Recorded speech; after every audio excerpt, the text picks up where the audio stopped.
Good morning to all of you. A very warm welcome from our side.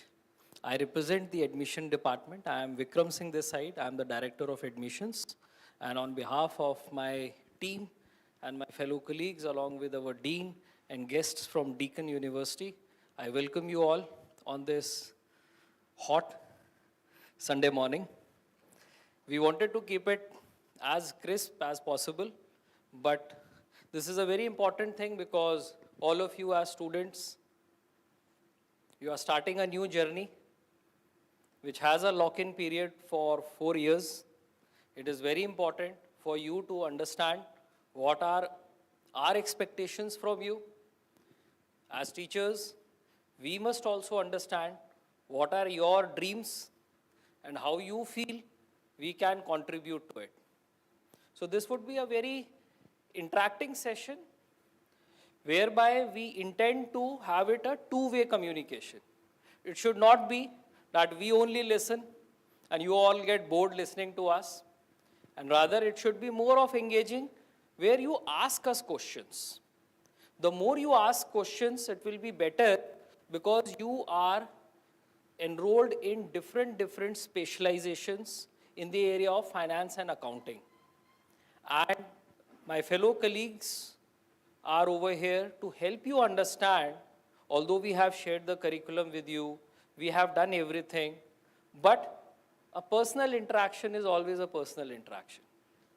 So we were expecting this session is already live right now because we have students from Bangalore, from Hyderabad, from Sikkim who could not join us because of the flight tickets and all. And at the last moment we thought that let's take advantage of IT, make it live so that many of you understand, and then it is an easy decision for all of you. So a brief, I expect all of you who are sitting here know about O.P. Jindal Global University. But in order to help you all understand, I'll give you a small 2 minutes background about the university. So I joined the university way back in December 2015. I basically belong to Dehradun. I am a native of Dehradun, born and brought up over there itself. And this is my 20th year in the higher education. So after completing my master's way back in 2003, I decided to enter into education. And all of you as students, you all must be born in 2004 or 5, mostly, correct? So this is my association with the education sector. The place where you all as students are sitting today, I was sitting way back in 97 when I passed out class 12th. And through such sessions, and as parents you would all agree that when we did our graduation, things were very different. Today they are very different. It is plus also I feel, and it is somehow I feel difficult also. It's not easy to choose a career. I interact with hundreds and thousands of students every year, and for the last 3-4 years I have witnessed that students of today, they are choosing a college. They're not choosing a course. Many of them, you apply for 6, 7 or 8 colleges. Am I right? There is no harm in applying to multiple options. But the real problem comes when you try to compare an apple with an orange. This course is better or that is better. If you apply to Jindal, you would have a different choice. I will specifically not name any institution because that is not as per my policy.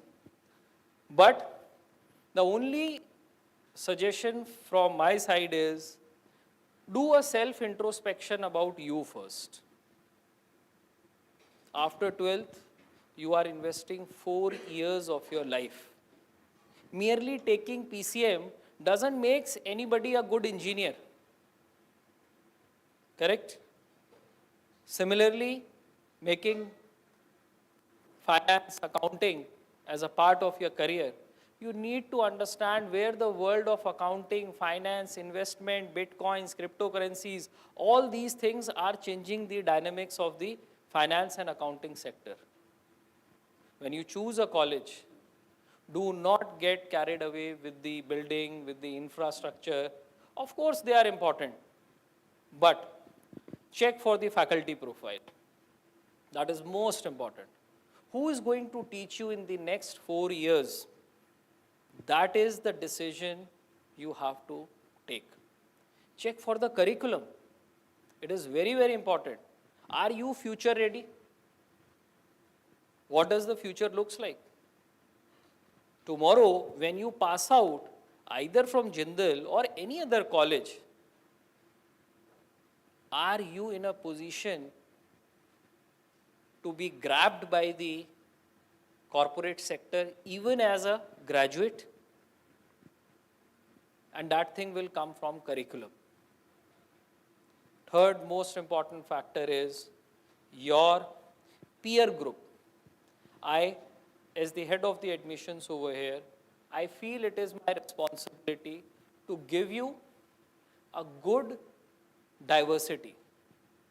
Jindal, as a university, is a home to 9,000 plus students. 9,000 students are staying in this fully residential campus. We have students from 26, 27 different states of the country. We have 1,000 plus faculty members in the university. The student is to faculty ratio is 1:9. The male is to female ratio in the university, either it is faculty or it is students, is roughly 50-50. We do not want our students to be just bookworms. But you are coming here, we feel as responsible people, when your parents trust us by sending you, we should not fall back on any parameter. Education is a very serious affair to us.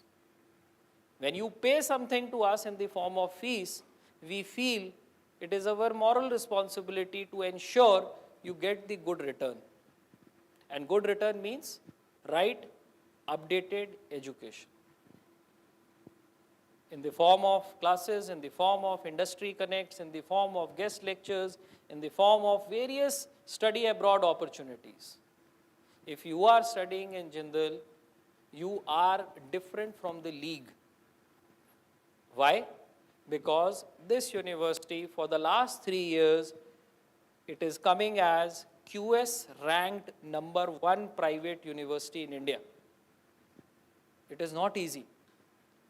Coming 3 times means we are doing something again and again, uplifting the benchmarks. And who is doing it? The students are doing it. Who is taking the benefit? You are taking the benefit. You are fortunate that you will be starting your journey in a university which is among the top 700 universities of the world. That is the place where you will be starting your journey. I would request if you can put your phones on the silent mode, it would be easy. Jindal Global University started in 2009, and the Vice Chancellor of the university, Dr. C. Rajkumar, you would be surprised and you would be equally happy to learn that he is the youngest Vice Chancellor in the history of India. He became the Vice Chancellor at an age of 34 when he founded this university. Imagine, 34. And by that time, he was a BCom graduate, by the way. You all are coming from the finance background. You want to enter. So he is also a BCom graduate from Loyola College, Chennai. He did his law from Delhi University. Then he went to do studies at Harvard on a full scholarship. Then he went to Oxford, again on a full scholarship. Then he did his LLM from Hong Kong. And at that age of 33, 32, when he was in US, in New York, he said, I now understand why none of the Indian universities are able to come in top 200 or 300 of the world. Indians are the best brains. You talk about medicine, you talk about FMCG, you talk about politics. You see, we have occupied all senior positions in many places in the world. But then why is it that none of the Indian universities come in top 200 or 300? And with that vision, he was looking for some benefactor who can invest in his dream. And he was introduced to Mr. Naveen Jindal, who was the chancellor of the university that time. And there were two conditions which Dr. Raj has put up before the chancellor. And those two conditions were, number one, the benefactor will not ask for profit. There would be nothing called as profit. And second, it will be full autonomy. Autonomy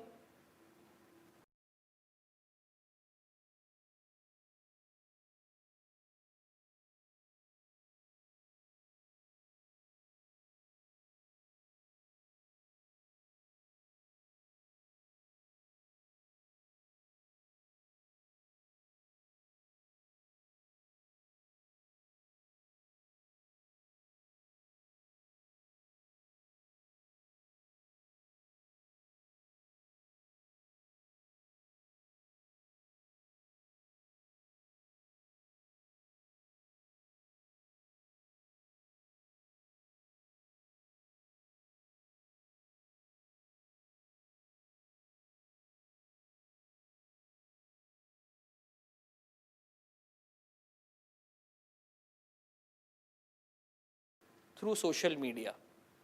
I can give you good teachers, I can give you good curriculum, I can give you everything, but do you have a hunger? Your parents' responsibility gets finished the moment they pay the fees. That's it. Am I right? That's it. Whether you study here, whether you go anywhere. But choosing a college is never an easy decision. Many of you, you might have dreams or you might be aspiring that after completing class 12th, I should immediately go out. That is the last thing you should do. Never plan to go for a bachelor's from abroad. It is my personal experience I am telling.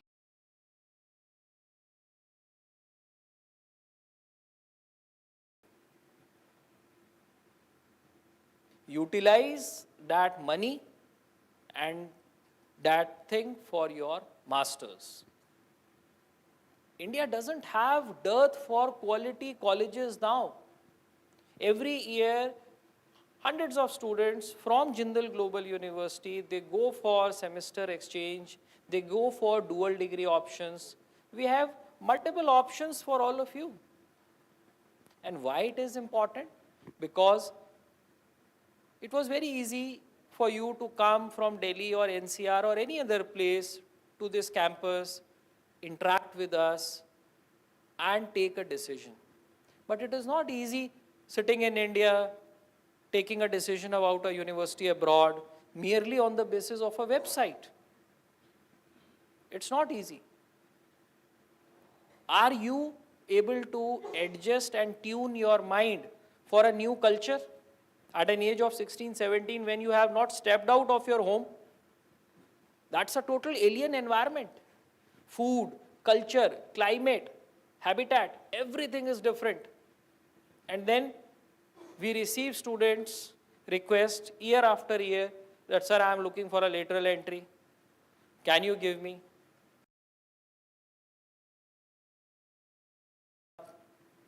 And by that time, you have wasted your time and money. So do your research properly. That's the only thing which I want to tell you.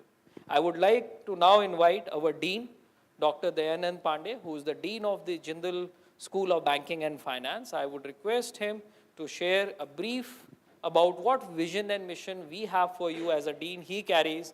Then we will be having a small introduction from our respective faculty members who are the program heads.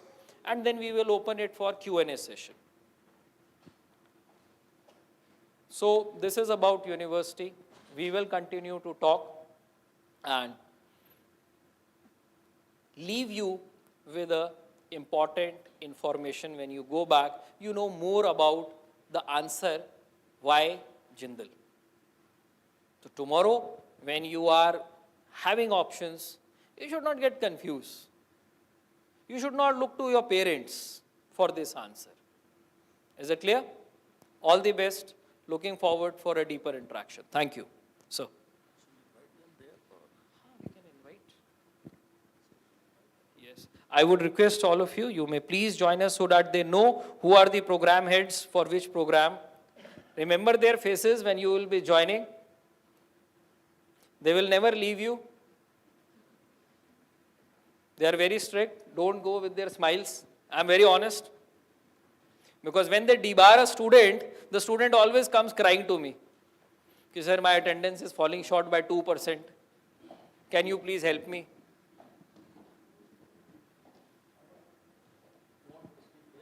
Anyways, anywhere.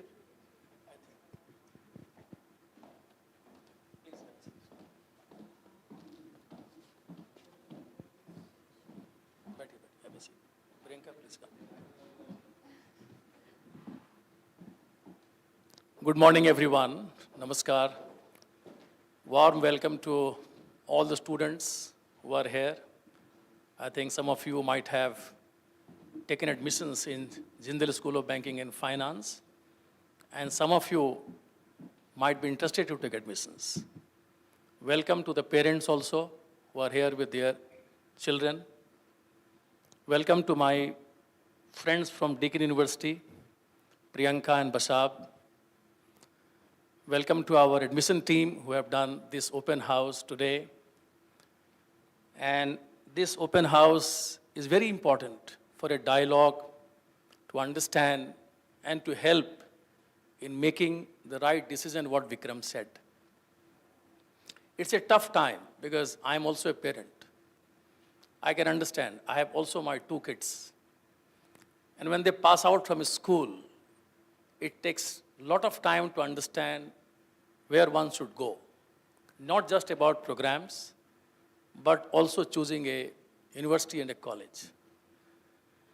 Because as Vikram said, those were the times when we did our undergrad and masters. At that time, most of the universities were in public sector. And there was hardly any stress on the parents in terms of financing education. I can recall my own days. I'm a student of St. Xavier's College, and I paid the fees of 250 rupees per year for my undergrad. Then I did my master's from University of Delhi. I paid the fees of 200 rupees per year. And I got the hostel, for which I paid 300 rupees per month. On the top of it, I got a scholarship of 750 rupees per year. But today, when I put my daughter in a university and a college, I had to spend 50 lakh rupees in India for an undergrad program. And then she went to UKS, she spent 50 lakh rupees more to do her further education. It's a huge sum of money for a middle class, even for a upper middle class. So I can understand the plight of all parents who are just like me. So choosing the right one is extremely important.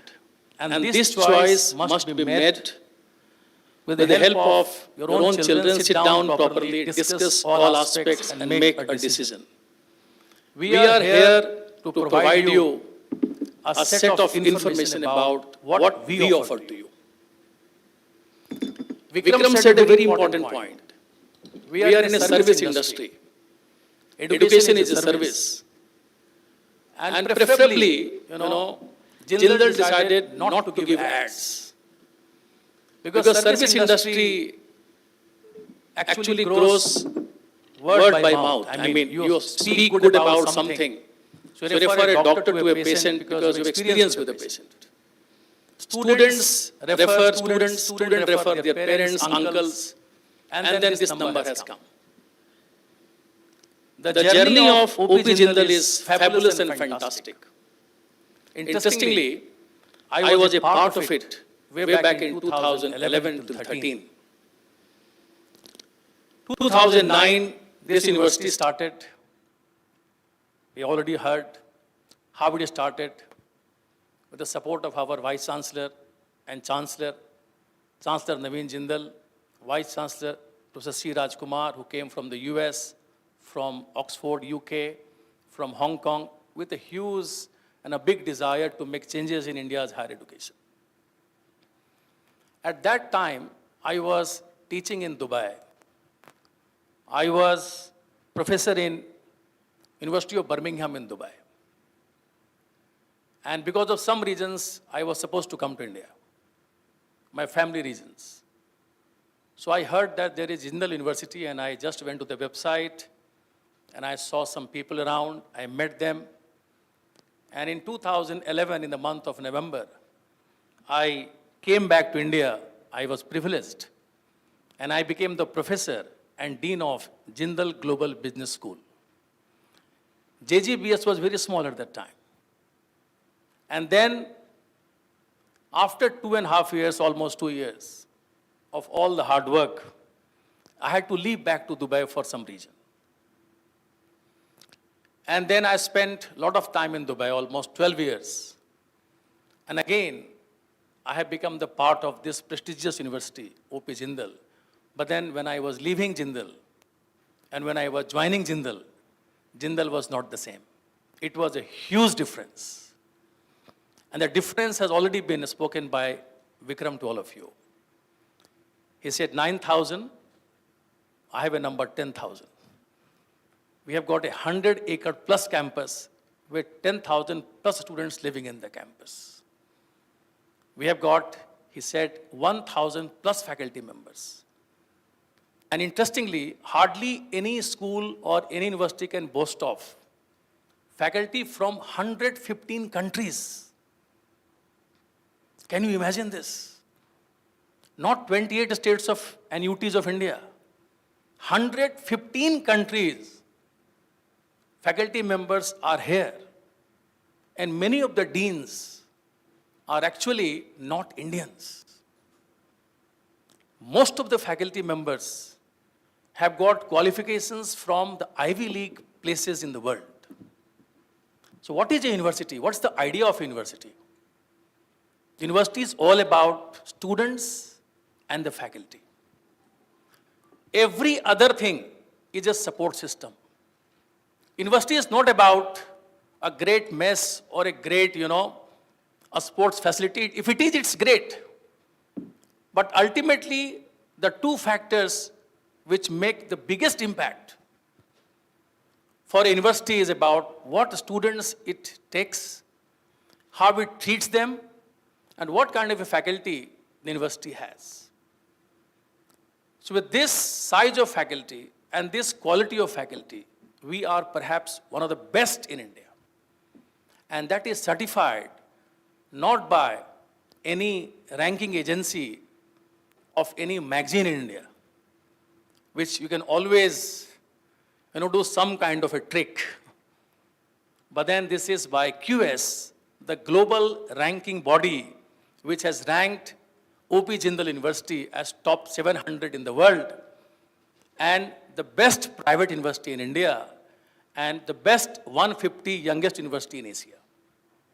That's a huge sense of achievement for the university. And then try to understand 14 years. Universities exist for 400 years, 500 years, 600 years, and then they make this mark. But JGU has made this mark in just 14 years. That's exemplary. That is unbelievable to all of us. So there must be something what has done. And that something is about the students, about the faculty, about the support staff, about the structure what we have. Recently, Government of India also gave a big stamp to OJGU. You know, there are 20 universities in India, 10 in public sector and 10 in private sector.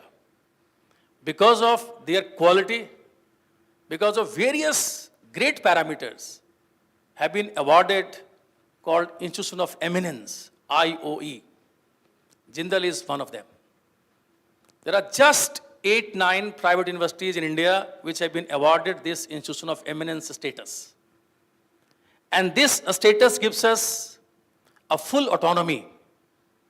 We have got the autonomy from the UGC. So this is about Jindal. We are passing through a very difficult time in the sense, for all of us again, lot of transition is taking place.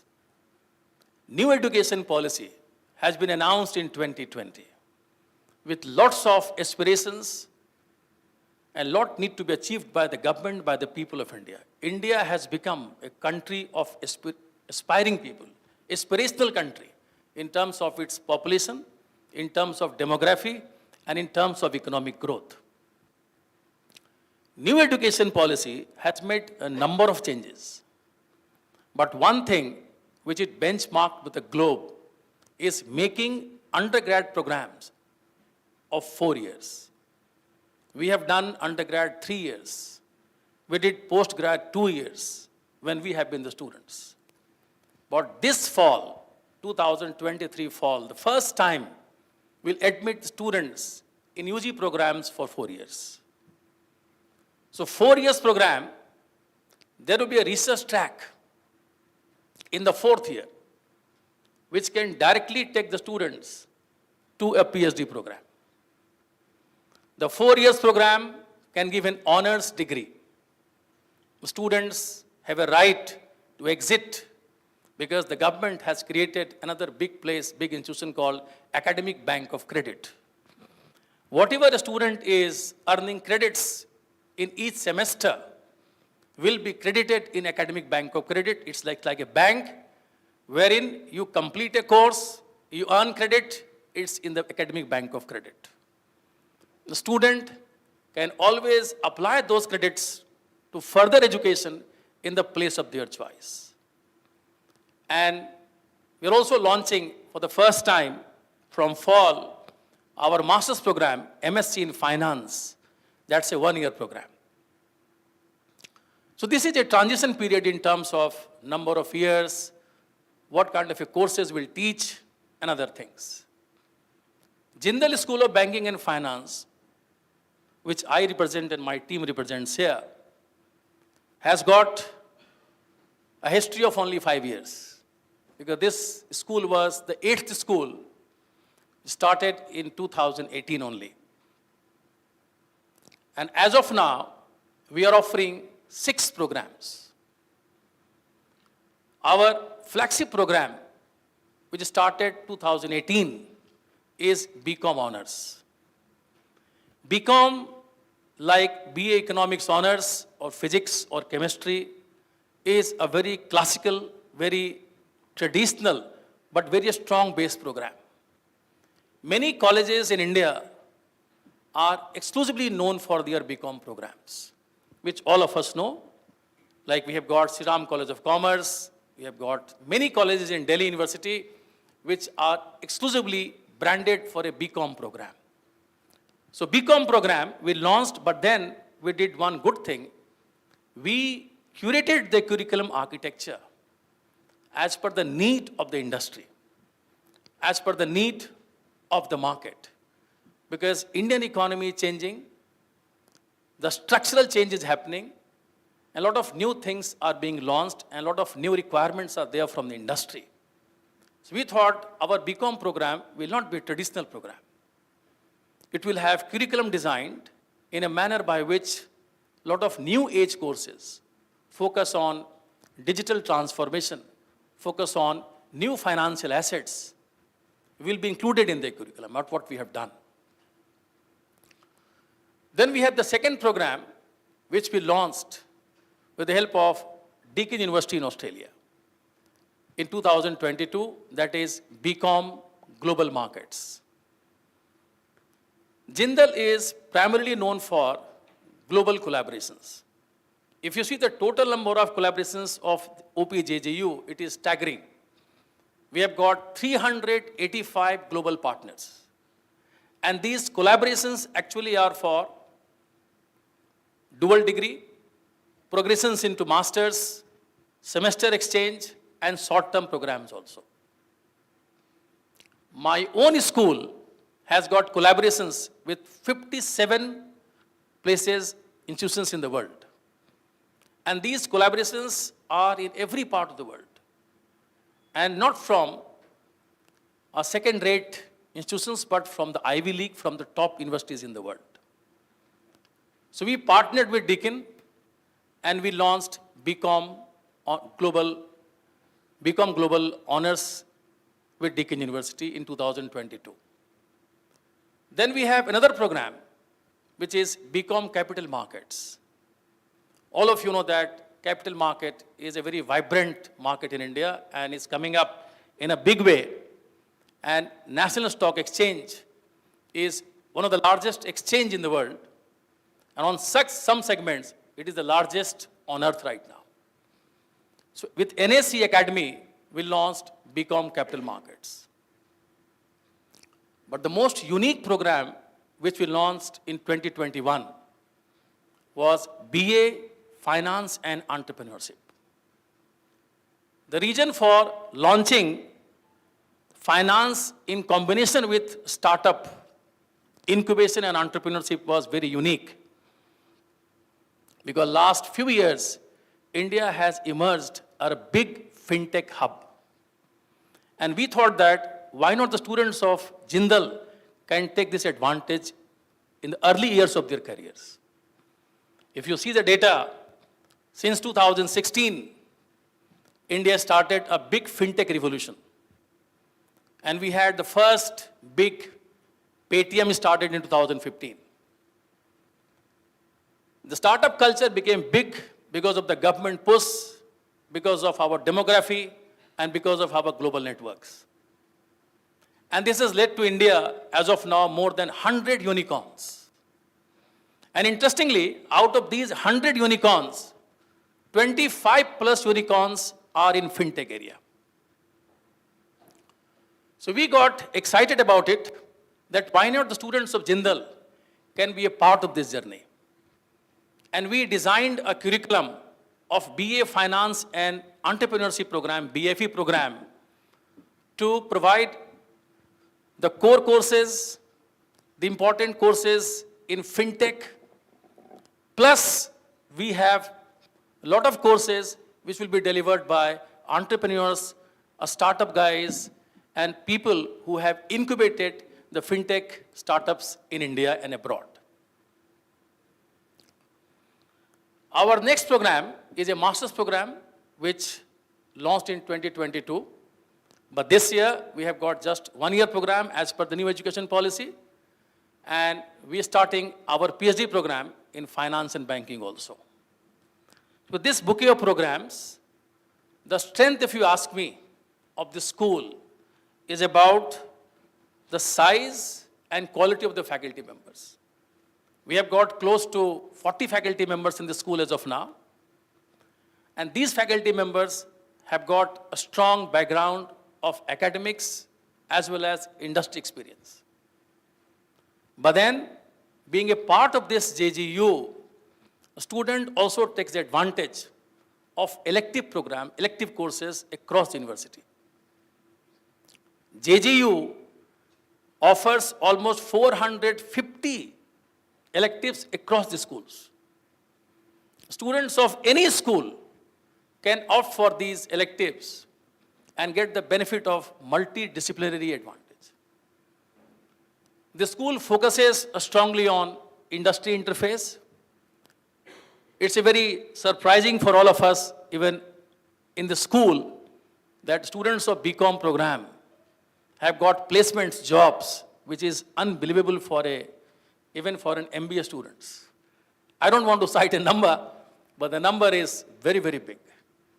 So the point is that the kind of faculty training, the kind of interface with industry what we have is incorporated in our curriculum.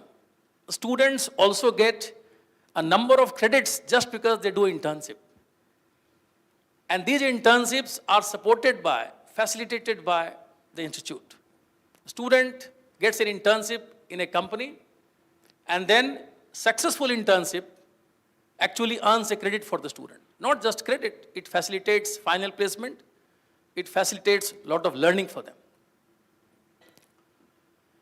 So apart from the hard infrastructure, what we offer to students, we offer a strong soft infrastructure, as I have just told you. So this is a very important phase of your career, students. You must do your due diligence and then be a part of this ongoing legacy, the strength of the university. And I'm quite confident once you are part of JSBF, Jindal School of Banking and Finance, you'll experience a big change in your career, in your life. And we ensure that everything what we do in the school, we have got only one objective. And the objective is the success of the student. And our vision is to ensure quality education for our students in the emerging areas of finance and banking. We focus on climate finance, we focus on tech finance, tech laws, sustainable finance, digital transformation, digital payments. We teach courses which are all new age courses, apart from obviously the core courses which actually makes your background strong in economics, finance, accounting, statistics, mathematics, and so on.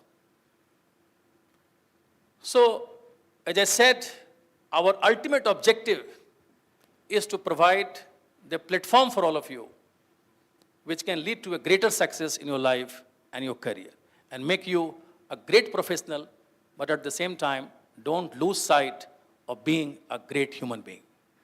So with this, I end my speech right now. Any questions from any of my friends here will be most welcome. You know that all of my friends here, faculty members who are the program coordinators, who are heading the programs. Apart from that, we have got a team from Deakin for our Global BCom program. So questions are invited, but then before that, hopefully each program coordinator would like to spend 1 or 2 minutes to explain about their programs. And let's make it more of an interactive session. So Vikram, you want to speak something? Thank you. Thank you, sir. The last but not the least, yes, we all have to be better human beings also. So as the head of the school, I think he has given the message. We all need to come out as good human beings because you are our future. I've been telling it time and again. And not taking more time, I would now invite all of them one by one, a brief introduction so that you know which course you are enrolled for, and if you want to ask anything after this, you can connect with them directly. Okay? Thank you. I think.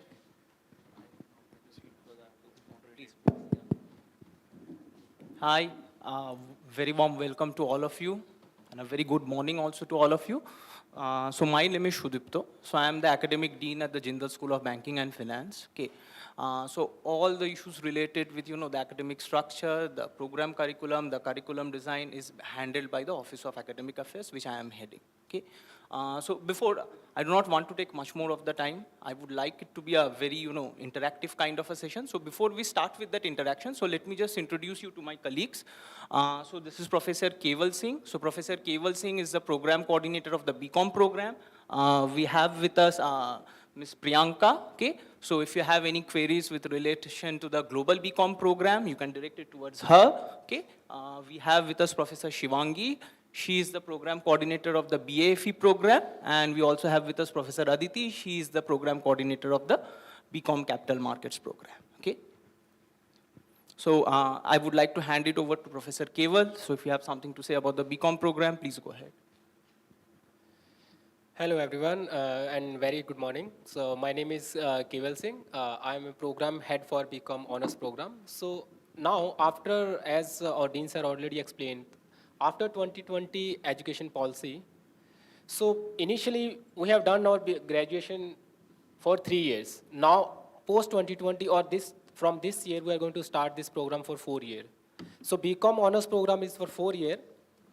In this 4-year program, initial 2 year would be for, in order to build the foundation for the student, they have to do core courses. So for 4 semester or 2 year, they have to complete their core courses. And after that, they can choose their courses, elective courses from different schools. And in OP Jindal University, we have 12 different schools. So after completing their core courses, student can take elective courses from law, from public policy, or from different other schools.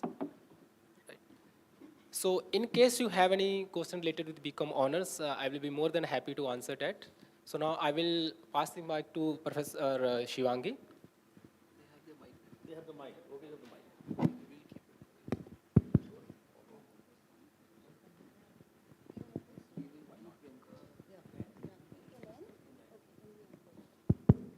So, hi everyone, good morning.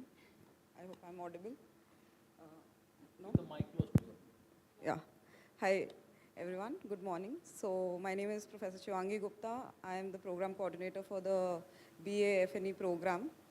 And I'll give you a brief background about myself. So, I've been born and brought up in Delhi. I did my bachelor's from Shahid Sukhdev College of Business Studies, then did my master's from Delhi School of Economics. And then I recently completed my PhD from IIM Calcutta. And the reason I'm giving my background is because my PhD topic was entrepreneurial finance. So I saw the opportunity, what our Dean Sir was mentioning in this program, some 6 years back when I started my PhD, where I saw the startup revolution that is happening in this country, and I identified it as a great opportunity to base my thesis on. So this is a topic that has been close to me for a lot of years, and basically gave me a very good entry point into this school when I joined this program and became the program coordinator. In terms of the BNFE program, I'll just say 2 things which make this program very unique. First of all, just the focus on entrepreneurship. So you'll go to a lot of business schools, a lot of commerce colleges, but everyone is preparing you for a job in finance or commerce. But a lot of people will want to start their own business. So the focus on the entrepreneurship mindset, skill set, developing that from an undergrad level itself, it's very important. So the change that I felt in some of the students that have become part of this program is, they're not thinking that what will I do if I'm in this job? They're thinking if I start my own venture, then what is the decision I'll take? And this is why we have collaborated with Harvard Business School, like Case Study Center also. Like nowhere in the country you will find undergraduate level program where they have Harvard cases and students are learning through those Harvard cases. So that is also put into place because you are trying to make the experience more immersive for the students. Every time they're thinking, okay, if I am the CEO of this company, what decision I should have taken? What are the factors I should have considered? Right? So they've moved from the mentality of being a passive listener in a class to I am an active decision maker, and what is the decision I have to make? What are the things that I have to consider? Right? So you are placing very subtly, but you're trying to place students in the role of a decision maker, and they are believing in that. And a lot of the students are starting their own ventures or at least having those ideas. From an undergrad level, like when I was in my undergrad, I had no views or at least dreams about starting my own venture. So just creating that spark in students at a very young age, because they're more fearless, they're more open to exploring a lot of other options that are presented to them. I think this is what this program is really selling, and I hope you're buying. I'll hand it over to Aditi now, and I'm happy to take any questions. So I hope all of you are enjoying the ambience and vibes of the campus, which is usually very vibrant and slightly different from academic campuses. I am the program coordinator for BCom Capital Markets program. It is also a very different kind of undergraduate degree because it has a defined focus. Apart from the fundamentals that are taught in every commerce undergraduate degree, it is slightly more tilted towards fintech and capital markets. NSE Academy is our collaborator. JGU has a memorandum of understanding with NSE Academy. And there are 9 recommended papers for students to write related to NISM certifications and NCFM certifications. 4 of these certifications are necessary to pass the degree. There are 2 specific features related to the program that the students get an opportunity to learn from real market data. And how do they get this? Because they will have access to NSmart software, which is linked to internet, and with a very short time lapse, reflects the real market. And it is designed by NSE Academy. It is designed by NSE. So it is real data. The only difference is that in this simulation, real money is not involved. As the course coordinator doing the hit and trial of teaching the students, I realized that while they are studying through this simulation software, they will also have to open their accounts with real sub-brokers and brokers, and they'll have to try their hands there. Because you cannot learn swimming if you refuse to step into the water. And one more thing that you can notice with the kind of training they'll get at an undergraduate level, there is a large scope of work. They can become financial analysts. They can be independent traders without joining a company. They can get involved in wealth management and other financial services firms. And they can also work as risk management professionals and can join banks and various other financial and non-financial institutions. And if someone wants to become an entrepreneur, they can also choose that if they want to do it. So lots of career opportunities available there, and they do have a competitive edge over other institutions offering BCom degrees, because they will also get an opportunity as per the MOU to visit real financial institutions, visit NSE terminals, and trainers also come from NSE to deliver 10 hours of rigorous training in all of these 9 courses affiliated with NSE. And those are not pure academicians, they are academics plus professional traders. So they can handle those problems in a very nice way. But like every program, there are limitations also. This is an undergraduate degree that opens several paths for you, but we are not producing professional traders. You can choose to become that. I observed that some of the students had that feel, but I want to make it pretty clear that we are opening avenues for us. You can match your capabilities and interests here, but we are not producing professional traders here. You can get in touch with the faculty that comes from NSE. They are also pretty open. And the limitation is that in case while you're learning through the program and you're trying your hands, and I definitely encourage trading to my students because they should be familiar with all the platforms, but all of you know that trading is subject to market risk. So you will have to be prepared about it. And best wishes to all the students who are willing to join the program. And in case there is any question, you are welcome.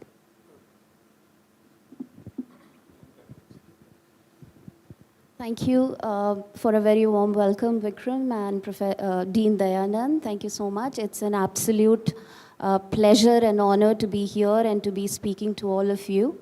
And I would like to begin by extending a very warm welcome on behalf of my university to all the young aspirants who've joined here for the session and their proud parents. Well, I think a lot has been said, about the emphasis of making the right choice.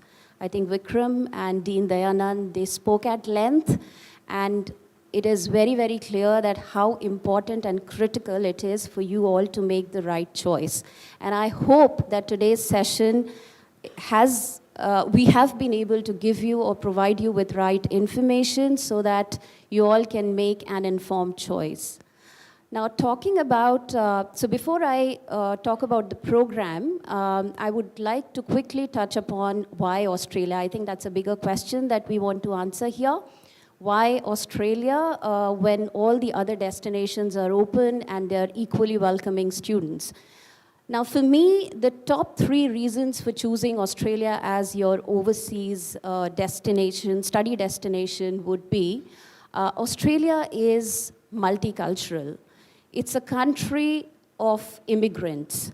So when you're thinking of your future, it is always easier to settle in a country which is, immigrant friendly, right? So it's very warm, welcoming, very, very vibrant. India is equally vibrant, and people from different parts of the world come and live in Australia, which makes it very, very rich in terms of its culture.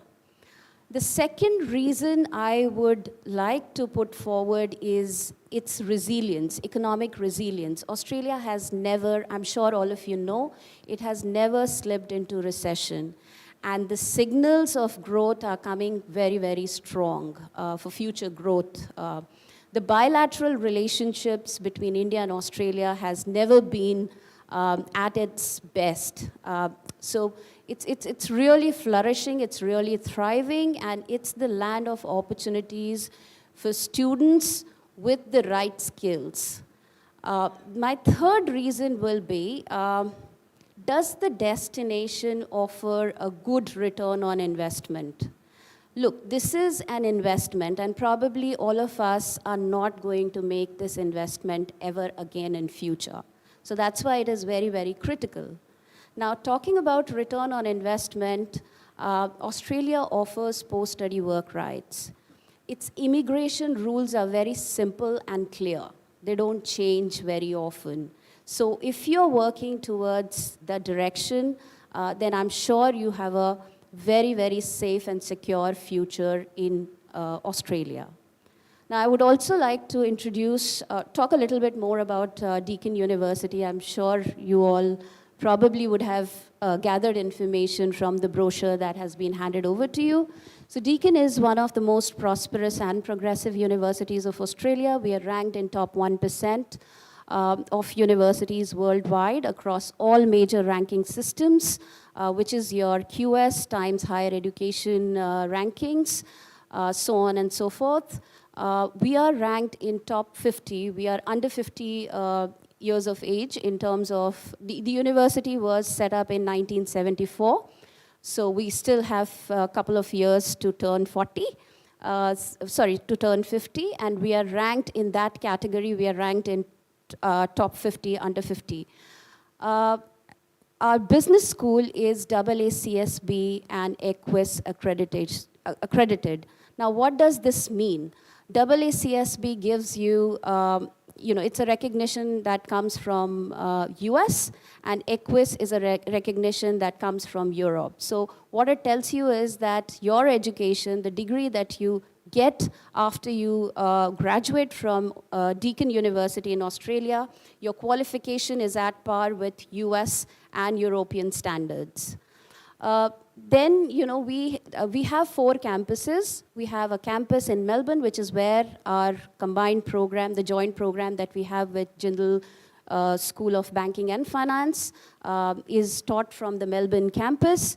The campus is 1,000 acres, just to sort of give you in comparative terms. So it's huge, well spread, has state-of-art facilities, infrastructure, that actually gives you a very, very rich campus life, and which is the most important thing when you're a student. Another reason is that Deakin has been consistently ranked as the best university on student satisfaction.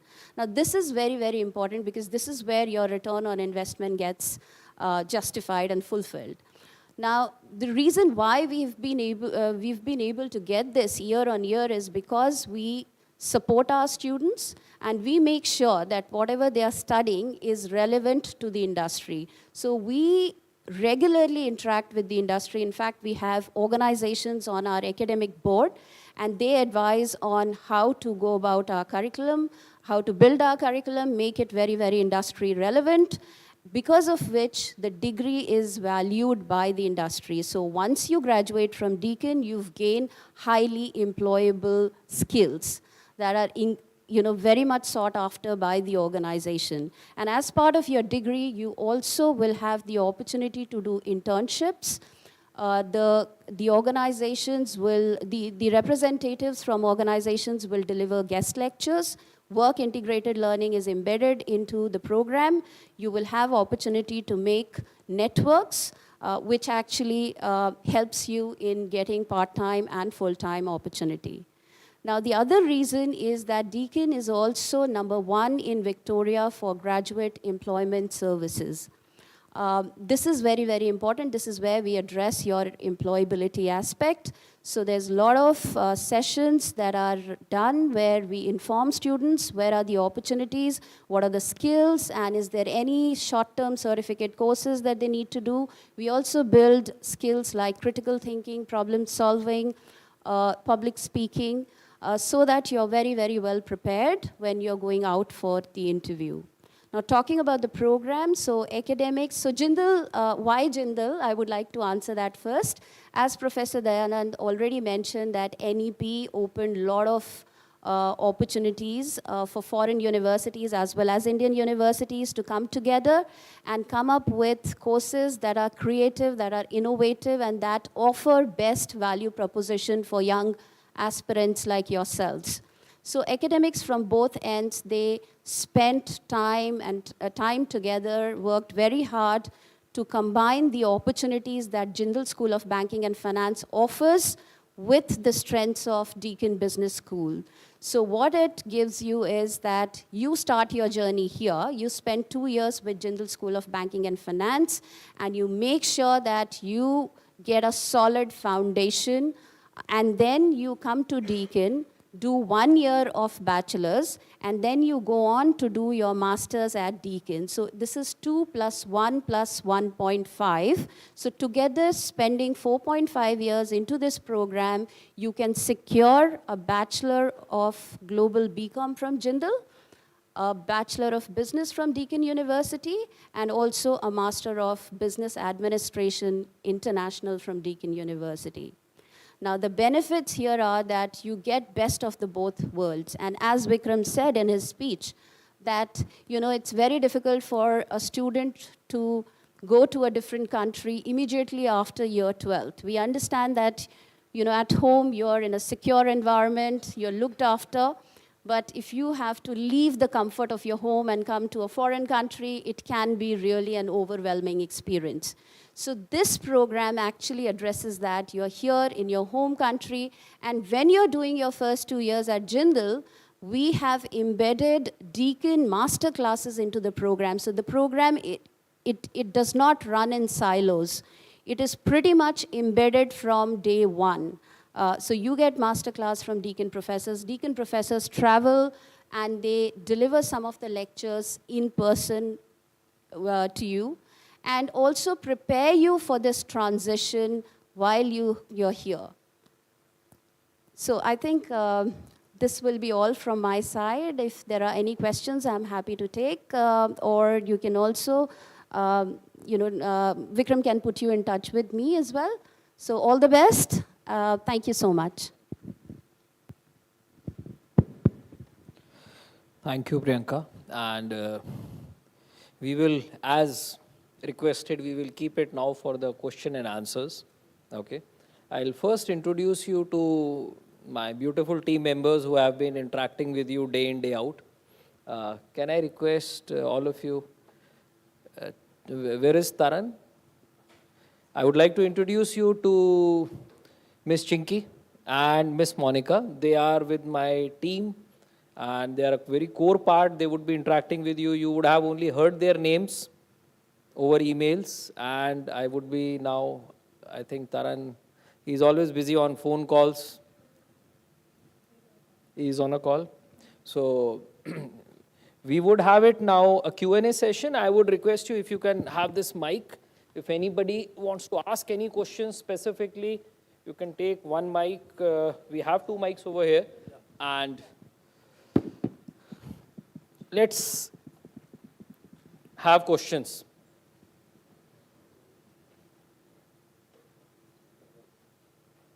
I know it is not a most cherished section because asking question is very difficult. Monica, can you please switch on the mic?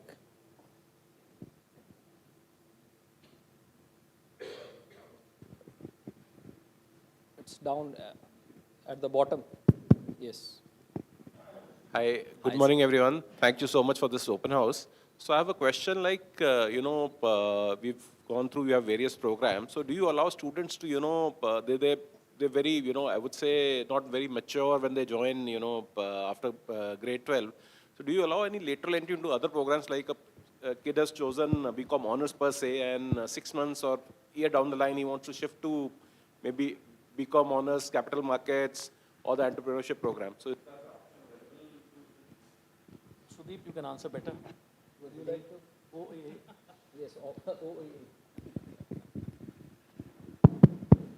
So when we are thinking about the program, so because each program has its own unique features, okay?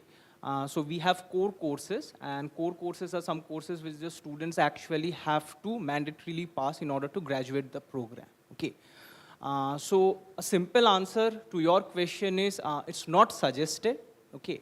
But it's not that it cannot be done, okay? So we have to look at the courses that the students have gone through, okay? And if there is a chance of mapping it to the new program, okay, then we can go ahead with that. But again, I'll emphasize this point over here. So each of the programs, the BCom program, the BCom Capital Market program, the BAFE program, as well as the Global BCom program, okay, each has its own unique features, okay? So as you have already know, so the BCom Capital program, Capital Markets program has an MOU with NSE, okay? So for the BAFE program, it's catered towards finance and entrepreneurship, so its courses are much more practitioner-based, okay, or hands-on based, okay? We also have a collaboration with the Harvard Business Publications for that.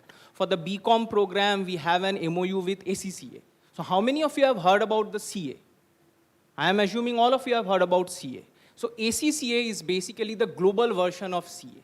So once you pass that ACCA, okay, so you get a certification where you can be a chartered accountant across the world. Okay. So the BCom program, the structure has been catered in such a way that if a student is going through the BCom program, out of the 13 courses, okay, or the 13 exams that the students have to write in order to pass the ACCA exam, 6 are already exempted. So you can very well understand that the program structure has been very specifically designed, okay. So again, after 1 year, movement to another program, I am not saying that it cannot be done, okay, but we have to look at whether the mapping is there or not, okay. So just to top up what Sudeep said, that when mapping is done, it cannot be the same course. Even if the course is similar, we have instances in past where we have done lateral entry, but that's very restricted. So he rightly said that this is not a rule, but it's possible that it can be entertained provided mapping is very similar, because every program is designed in a manner by which the curriculum is very important. Thank you.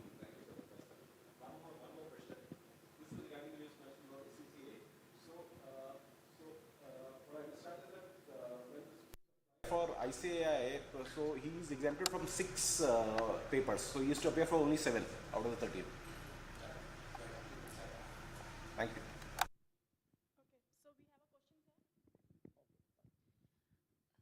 Hi.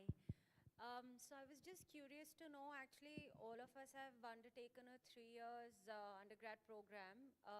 I know the decision is not of the university, but UGC to offer 4 years program. Just curious to know what exactly happens in the 4th year. Is it that the 3 years has been kind of split and put together in the 4th year?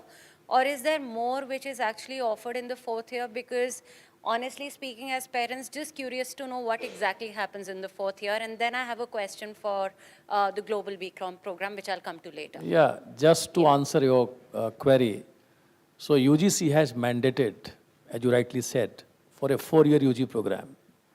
And there are guidelines that what entails in 4-year programs. As I said, the student has to decide along with what we decide, right? In year 3, a student can go for a track, what we call a research track. And in research track, a lot of courses will be there, which will actually make student, in depth into research area. student can get BCom honors degree and then can directly go into PhD without doing masters. That's one advantage of four-year program. Number of courses are added.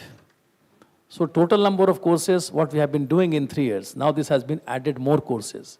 And what type of courses have been added? This again a UGC guidelines on that. Some courses skill-based courses, some courses are practice-based courses, some courses are new age courses. So these are all taken care of. So in totality, the programs are very intensive, okay, more number of courses and more internship, so more industry interface. Student gets ready for the job market easily. So these are the advantages of four-year program as of now. Okay, thank you so much. That answers. The second question was with respect to the global BCom program. So what we understand it is 2 plus 1 plus 1.5. At the end of the 4.5 years, just wanted to know where do the placements start from? Do they start from Deakin University at Australia? Does GBU also give a push? Where exactly do the placements start from?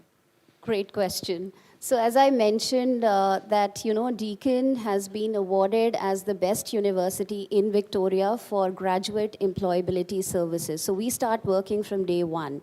So when the student is here, the student is learning from the eminent professors from Jindal School of Banking and Finance. And then student comes to Deakin and gains a global perspective. So the foundation skills or foundation level courses are covered here. And then we are topping it up with a global perspective there. Now, what that means is that there will be regular interaction. As I mentioned, that the curriculum itself has been designed in consultation with the industry. So it's very, very relevant. It is not a piece of paper, but it's a valuable degree that's endorsed by the industry. Some of our industry partners are IBM, SAS, ENY, and these are also our regular recruiters. And from day one, as I mentioned, that there will be opportunity for students to interact with these organizations. We bring them to the class in form of guest lecture. We place students at their site in form of internship. So there's enough interaction, there is enough opportunities to network for students. And then, of course, our Deakin talent, which is the placement cell of Deakin, works with students and makes sure that, once they are nearing completion, they are exposed to they have enough exposure right through the program, and also they know where the opportunities are, how to do their CV in an Australian format, how to prepare themselves for these kind of interviews, and ultimately also setting up interviews with the companies. So these are some of the things that we do, and it helps students, and we consistently hear from the organization that they're always delighted to have Deakin graduates. Sure, thanks. That was informative. Thank you. Any other question?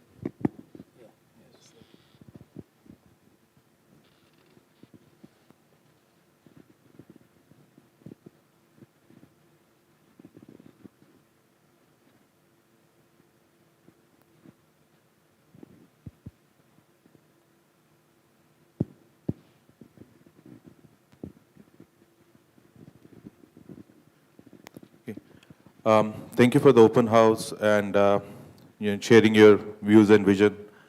My question is regarding the MSc Finance, but I think it would be fit for the other courses as well. Some of you have spoken about the elective programs that can be taken along with the immersive curriculum that is there with these programs. How does that work actually?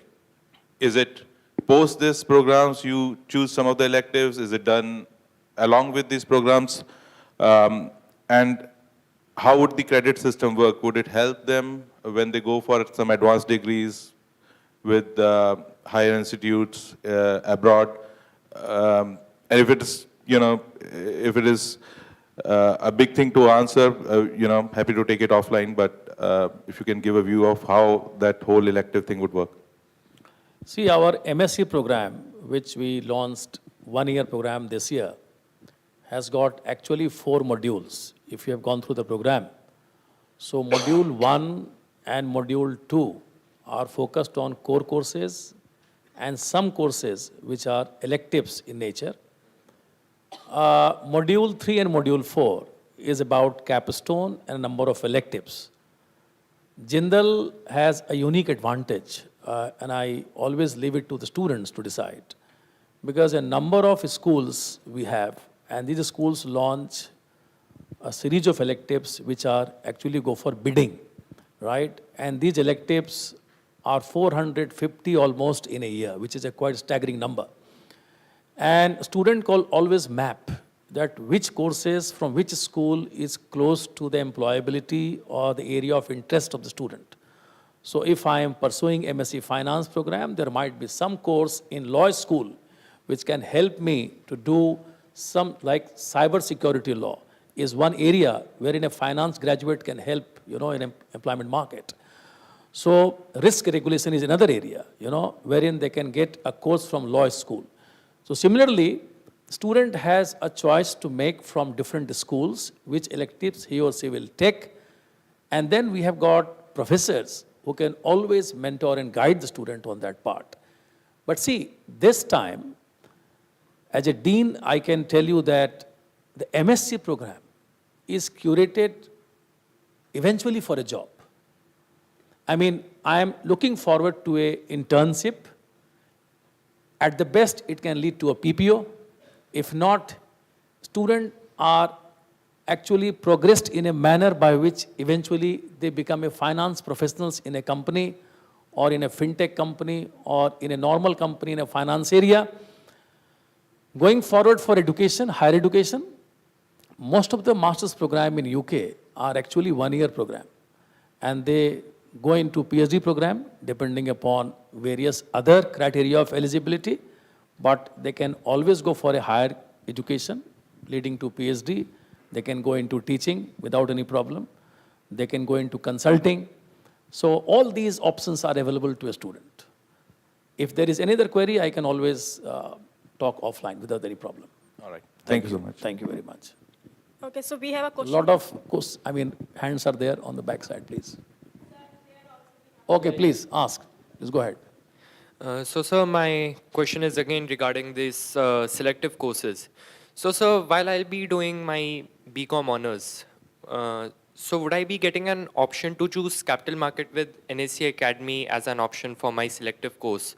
Or would I not get any option for selective course while I'll be doing BCom honors capital market with NSE Academy?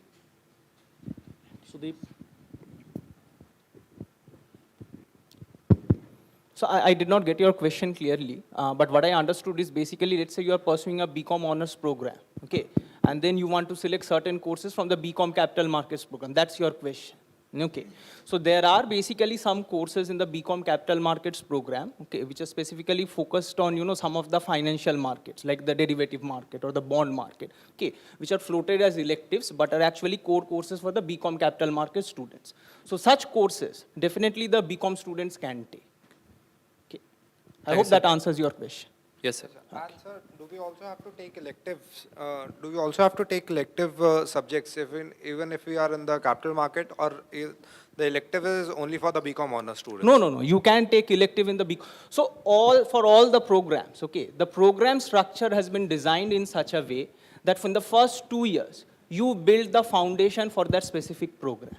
After you have built the foundation, in your 3rd year, you basically move towards more in-depth knowledge in that actually program, okay? So what we do is we float electives, okay? And those electives are specific to those programs, okay? Now, let's say you are in a BCom program in your 3rd year, okay? You have your set of electives. A BCom capital market program also has their own set of electives, okay? So that is where you can actually choose, courses which you feel that you want to take from the BCom capital market or from the BAFE likewise. That is how it happens. But elective option, if your question is that whether you can take electives if you are in the BCom capital markets program, yes, you can. Um, I want to add a little more information to it. As Professor Sudeep has already mentioned that we restrict this switching from here to there is a reason. And because you have asked about switching from BCom honors to capital markets, I would want to mention that in capital markets, there are total of 43 papers a student has to pass to complete the 4-year degree, plus 4 necessary NSC papers. The first paper is in the second semester. So a student who is switching in the second semester will have a lot of burden and may create a backlog. And fourth semester is going to be the heaviest, that is the end of the second year. Programs are mostly designed in a way that first years are the lightest and the fourth year is going to be the lightest. So if you switch in between, you will have a backlog of like 3 NSC modules to write. That is on you. So we do not suggest you to kind of, experiment with your education, because ultimately you have to get an undergraduate degree after 4 years. And no BCom capital market student can get the degree without clearing minimum 4 papers. And as I said, that 9 are recommended modules. And you can think if a student has cleared all of this, how impressive that CV is going to look like. For an undergraduate, he's just like in the early 20s. So that was what I want to convey. That keep in mind before you, kind of decide to jump here and there. So I'll just simplify what Professor Aditi is trying to say. See, when you are trying to take a BCom capital market elective and you are let's say a BCom honors program student, okay, so what will happen is this. So when you are taking a course, an elective from the BCom capital markets, okay, so there will be certain prerequisites, okay, which has been taught in that BCom capital market program, okay.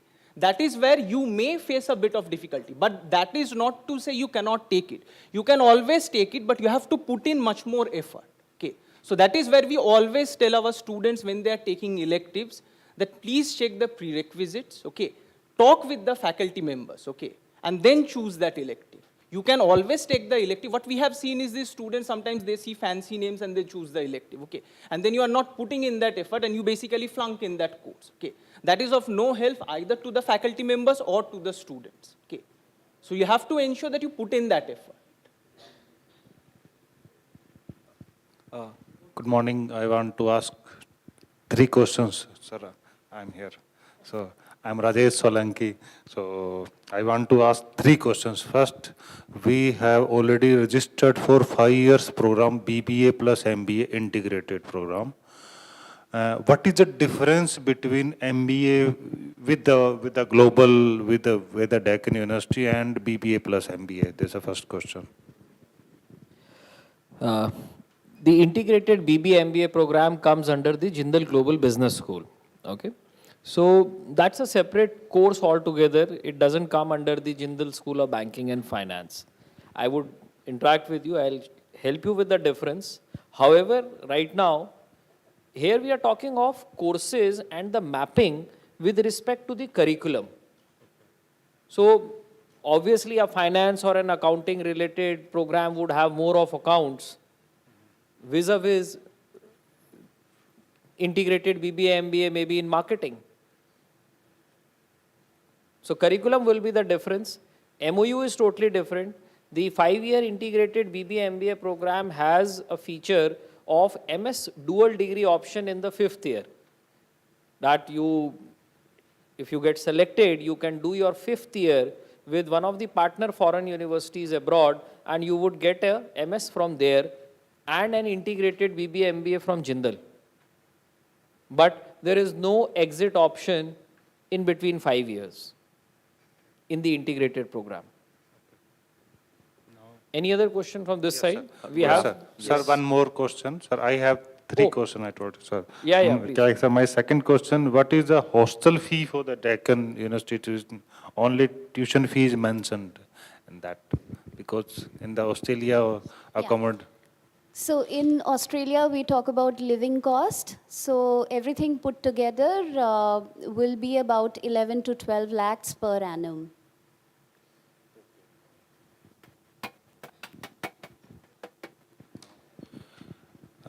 We have attended one more conference similar kind of with the SP Jain Global School. According to them, once you get the degree from the Australian university, you get the 2 years free work PR visas in the Australia. Whether we get the degrees from Daikin University, whether we will get the similar kind of facilities or not? Can Yes, you elaborate? absolutely. So when you finish your 2.5 years from Deakin, when you graduate from Deakin with MBA international degree, then you will be eligible for 3 years post-study work rights in Australia. 3 years. 3 years, yes. Then I think this degree, Deccan University will be granted under, you can say, GIPS kind of. No. The gift city opportunity is totally different. So that's an in-country model. Okay. What we offer with Jindal School of Banking Finance is exclusive. It's for students to start here and finish in Australia. The gift city project is in India, and it finishes in India, and then you're joining the workforce in India itself. So there's no opportunity for students to go to Australia. So that's the major difference. This means after, I'm not clear whether, suppose once we get the degree, once I got to be, we can work for 3 years in Australia, right? Yes. So because if this is an Indian degree, you can get the experience, chance to work in Australia. this is a dual degree. This is a combined program that we have exclusively with Jindal School of Banking Finance, wherein students start here. They do the first 2 years of the program here. Again, the curriculum is mapped in such a way that you do your first 2 years here, you cover all the foundation skills, and then you come to Deakin, then you do 1 year of bachelor, and then go on to do your MBA International at Deakin, graduate from Deakin, and get 3 years post-study work rights in Australia. Okay. Thank you. Thank you. Yeah, thank you.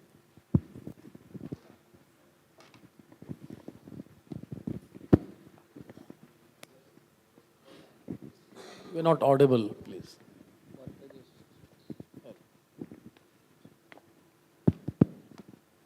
Good afternoon, professors. First of all, thank you for.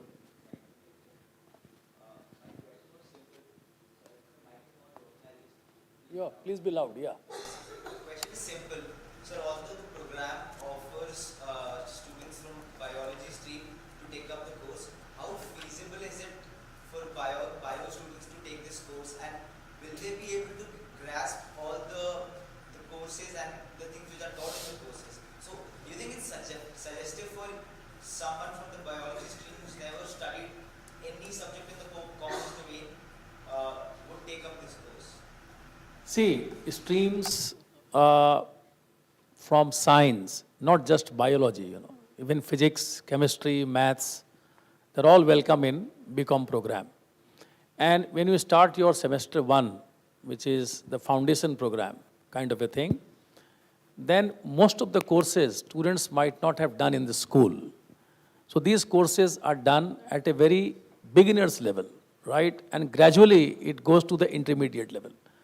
So as for a student who has just done a schooling in any stream, will not find any difficulty in progressing into the program and progressing into the courses, provided student is sincere, attending the classes, okay, and they are given the course material, right? These are basic assumptions which we always make.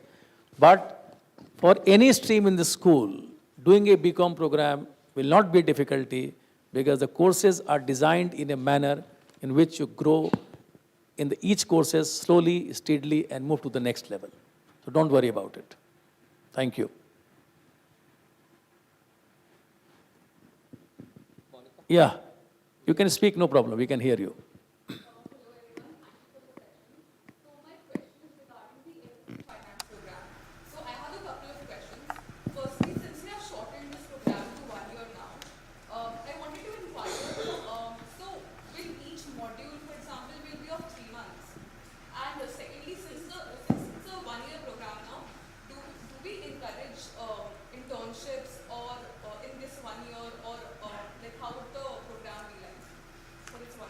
Yeah.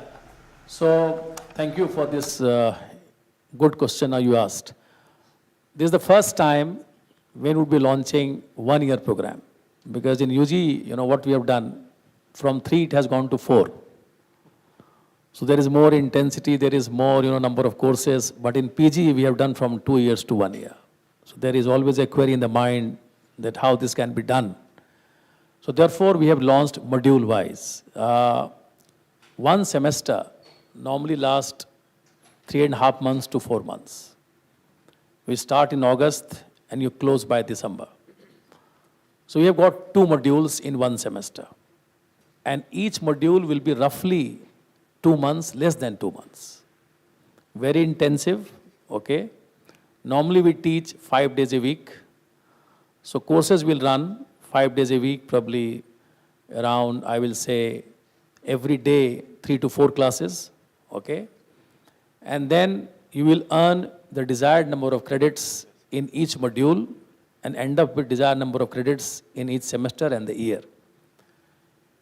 I said in the beginning that industry interface for MSc program is very intense. It's not just projects. It's not about just internship after your first semester break. The school actually is trying to map this program with a job, right? You start doing your MSc program, will ensure that just after 1 module or 2 modules, you get associated with some finance companies or fintech companies, and eventually it leads to PPO or maybe a final job. So industry interface, linking with the job is very intense and will ensure it because we're starting for the first time. I hope that we'll be able to do it and we will do it. Thank you. Good afternoon. I have 2 questions. One is similar to what you just answered on the MS course. If you could also help us understand the intensity on the undergraduate course. Because as a parent, one of the questions is coming from a very structured and intense +2 schooling right into the undergraduate course. How is the intensity mapped in terms of, as you explained, number of hours in a day and days in a week? If you could just, and also is there a minimum attendance requirement? Minimum attendance requirement, I think Sudeep can answer well, but then I have an idea because this is the right time when I get students coming to me, parents coming to me, right? So minimum requirement is 75% attendance, okay, in each program. And I encourage students and I also advise the parents that many times students come to us and they speak about their personal problems, which is genuine. Family problems, again a genuine problem, medical problems. But then attending a program, any course in the class adds tremendous benefit which cannot happen simply just because a student has gone and seen a video. Because a class is about a peer learning. A lot of interaction happens in the class. So we always encourage, we ensure also, and we always ask the parents whosoever sitting here, that make sure that your children don't miss the class unless there is some problem or emergency at home.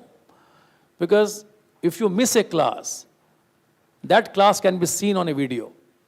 That class can have some component which can be learned outside, but student will miss the peer learning. Student will miss a part of the assessment component which can happen in the classroom. That's one thing about intensity of the program.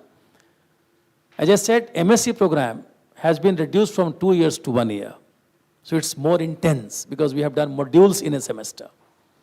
UG programs have been made from 3 years to 4 years. So more courses have been added. Okay, intensity remains the same, whatever it used to happen earlier. But since 1 year has been added, so more courses will be there, more industry interface will be there. And semester-wise, there is no module system here. Each semester has got a number of courses, 5 courses, 6 courses. Student has to earn credits in each courses. Then we have got industry internship. Almost after each semester, they have to earn credits out of that. So intensity remains the same. Number of courses has actually gone up and prepares the student for a job market, for a PhD program, for higher studies, whatever they want to pursue after 4 years of the program. Thank you. Thank you. Just one more question directed to Aditi Singh. Aditi Singh. If you could give us an idea of how placements have fared for the capital markets course, since it has a lot of industry relevant certifications. Yes. Actually, this is the first batch, and first year is over, and we are already thinking about the placements. And some of the students who have did internships, and even after just completing the first semester, some of the students went for internships and through the college only, because there is a placement cell. They can apply there, and those people will help. One complaint I have heard from students, most of them were telling that we were given work of marketing for financial products. So I have convinced them that this is the age of marketing, be it financial products or any other product. And you should start from here, because if someone is selling insurance, mutual funds, portfolios, indexes, you need a certain level of awareness and knowledge about it to convince someone to park money, because you are telling them the pros and cons. So there are most of the jobs at this level are related to marketing of financial products. And if you're exceptional, then analytics, equity analysis, debt analysis, portfolio analysis. And if you want to trade for yourself, then you do not need placements. There are numerous sub-brokers and brokers, and we'll be contacting them like angel broking firms, Kotak Mahindra. There are numerous opportunities for them. But again, you should be realistic when you are expecting a placement.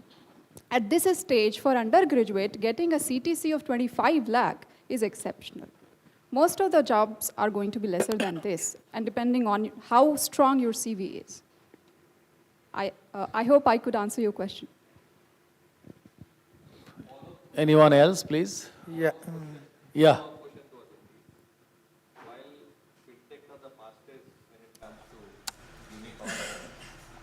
Startup.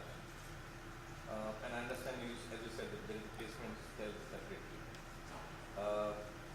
We have seen a very biggest challenge that the layoffs also the highest in fintech. So how are you looking at background checks of this company before you put the people there, or even offer your CVs there? Background checks for the companies who employ the students. Yes, because that is the biggest challenge students are facing once they join there. They are largest of the layoff that happens. If you don't have, then you should have it. But I think that's one area which is the biggest concern. That is one very interesting. Of course, they will. Can I just chip in for a moment, Yeah, please? sure, sir. Actually, we have a separate department here, Office of Career Services, in which we have got a number of people who work for that department. And they do proper due diligence before inviting a company to the campus. The problem is that, there are some brand names in which every student wants to go, like Ernst & Young, KPMG, Deloitte, and so on and so forth. But there are many startups which in the beginning is not known to the students, and which have got a big career, like 2015 when Paytm was recruiting. Nobody was knowing Paytm. But then Paytm has become a $16 billion company today. So point here is that sometimes, students are given a chance to think and explore. Do you want to go to an established firm like Ernst & Young or KPMG? You want to go to someone just started a journey, but looks bright. It may happen that someday it become a big company. And you rightly said that fintech has the fastest, unicorns in India. Layoffs are happening across. I mean, I study the layoffs globally. So you think of IT firms, biotechnology firms. But yes, fintech has also got a layoffs. Based on the layoffs, choosing a company will be difficult for a student. I mean, layoff is something which can happen in future. Don't know exactly. Let's strike the company first. Layoff is come later on. So that's how we do. Due diligence is done. The company which comes to the campus has got a proper office, has got a setup, is regulated, established, is registered. All these things we check, and then we offer this job to the student. How is your placement and internship ratio? See, placement is yet to start because only BCom first batch, last two batches have passed. Okay? When it comes to internship, every student gets an internship because internship has got a credit structure in the program also. Students are doing summer internship, winter internship, and then they have to come and present in the class, and then student earns the credit. Placement is yet to start for BCom Capital Market because the first batch will complete in 24. They're just 24? completing their first year, yeah. First, right. They're just completing first year. So it will take time. Yeah. Thank you. Please. Vikram, okay. On the campus side of the story, from the campus side of the story, campus, I hope there is no unions, student unions, or you do not promote that. No, we do have, we have student council. Student council is different. For that, we are enough. You can trust us. We don't allow them to grow that big. And this is a very important question because ultimately everything is about safety also. Yes, it is important. We give them freedom. It is not that they just have to come and study. They have pathways to interact with the dean separately, come back to their HODs if they are facing any difficulties. They don't have to stick to that old model of classroom कि अगर नहीं भी समझ में आ रहा है तो why should I, how should I? So they get all freedoms. No, councils act like a union, right? Recently, we had an election for the council. It was like any election in India. You could see that students were going to the hostels, trying to attract the participants. Something which you have to figure it out because the influence of external political parties on such kind of council. Not. This is about student council is, to address their expectations and their needs, their viewpoint on everything what we do in the college. So I always meet student council members and talk to them, but then there are some reasonable demands, some demands can be unreasonable. Take the case of attendance, one of my friend asked just now. So they said, Dean, why can't we have an attendance policy which can ensure that students attending 60% of the classes can be allowed in the exams? So we convinced them. The idea of attendance is not about, as I said, just to come in the class and attend the class. Idea of attendance is a proper learning ambience. So once we convince them, they also understand because they're also smart guys. And if there is a genuine need of the student, we always address because we are not here for any bureaucratic kind of a thing. We are here to facilitate student success in every matter. But at the same time, we don't want that student can take the advantage of the rules, to break the rules. That's the idea. Thank you. Hello, everyone. I've got two questions. Basically, the first question goes about for the BCom honors. In our time, we used to do BCom honors, and after that, we used to do LLB. I'm a LLB and chartered accountant also. And now, the BCom is for 4 years, and in elective, we have a choice of law. And if we pick it up, how the route goes towards the LLB if anybody wants to pursue after BCom honors, because corporate law is a big thing now. How does it go? And for LLB, how long it will be after the BCom honors now? LLB, you can't answer. Vikram can answer. No, I mean to say earlier the LLB was 3 years. Had it been reduced now as the masters have come down? No, or is sir. it still moving towards it? As per the BCI regulation, what we traditionally heard was always LLB for 3 years after graduation. So one is after 12th, you do law for 5 years. And if you are not sure, because there is a lock-in period, you cannot exit in 3rd, 4th year of the law. Many students after doing BBA also, until now, from Jindal, they plan to do a 3-year law from Jindal itself. No, BCom honors will be 4 years. Then it'll make 7. I'll come to you, that point. So right now, if you talk about if anybody takes an exit after 3 years, let's say I am doing a BCom, I don't want to do an honors. I will take an exit. I am eligible to do either law or I want to do an MBA because UGC hasn't put it as a mandatory that I have to be an honors student. Okay, that 4th year is counted as honors. 4th year is totally honors. Okay. But because at our time, BCom honors was 3 years. The honors was 3. Until last year also, when we admitted the batch, because it cannot be a retrospective thing. ये चलेगा इसी साल से. So if I want to take an exit after 3 years, I'm allowed to do. But frankly speaking, if you ask me, when it was a 3-year program, either BCom or BBA, all the electives, they come in the 3rd year. Correct? What is important? Important is learning. 4 or 5 years from now, we all see that the PG, especially the MBA, will go into a 1-year tenure. It will definitely go, because if I am teaching something noteworthy at a UG level, the purpose is filled.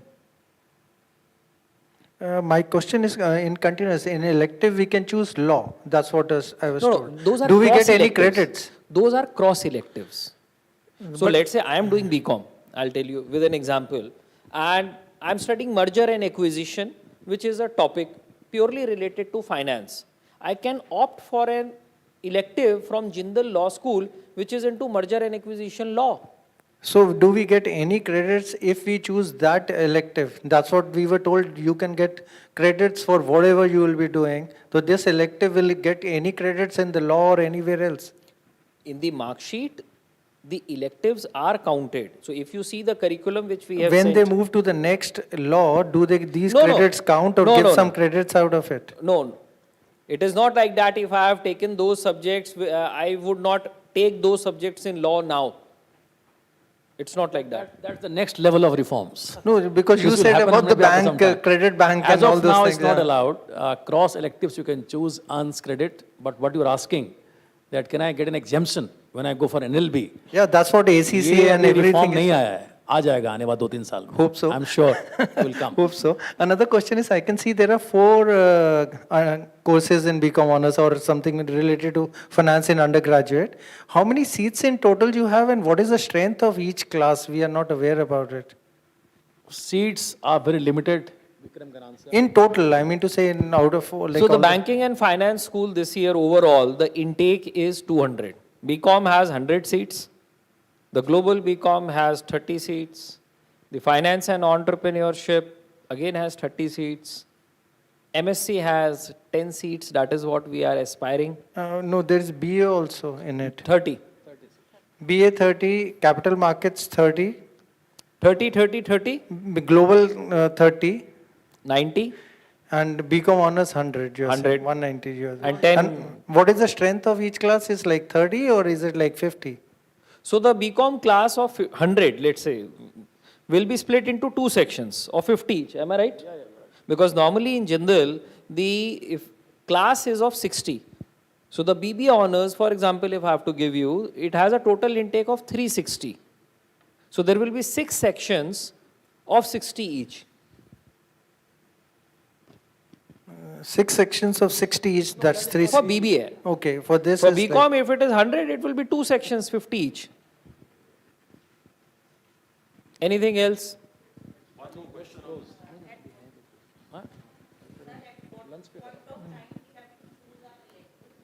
Ma'am, that will all happen after second year. The first 2 years are such that you get a feel of everything, you understand. But we don't want, again same thing, is BA honors finance and entrepreneurship better or BCom honors is better? So to help all of you as students, that is why we share the curriculum also, so that you know in which direction you are heading. Any other questions?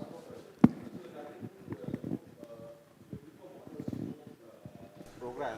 So I think you would have some 2 or 3 batches passed out. So how's the placement, seen there for those courses? Okay. That's a very important question, and I would especially want all the students to listen with an open ear. Whether you want to go for a higher study or whether you want to take a placement, you have to take this decision as early as possible. Because you are going ahead with your internships, and they need to be a serious affair. It cannot be कि मैंने internship कहीं पापा के friend के यहाँ पे जाके बस कुछ time pass कर लिया and मैं third year में आया हूँ and I am asking the school or the placement office कि मेरे को तो job के interview में बैठना है. Because if you are taking an interview and if I am sitting as a student, you will judge me on the basis of my knowledge.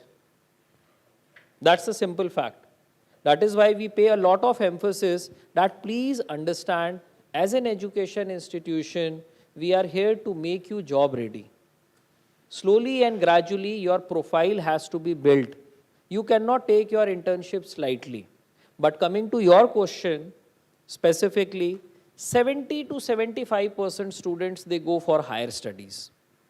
This year, we do have a student who is graduating from BCom and who has got a package of 21 lakhs. Can you imagine? He has got it on the basis of his internships. You can go and see his video, which I recently got made because I wanted his message to go down to the juniors, how they have to build their profile. He got recruited with DE Shaw. We are very happy. But Jindal इसलिए आना है, BCom इसलिए करना है क्योंकि हमने देखा कि 21 लाख का पैकेज लगा है. That is not the right approach.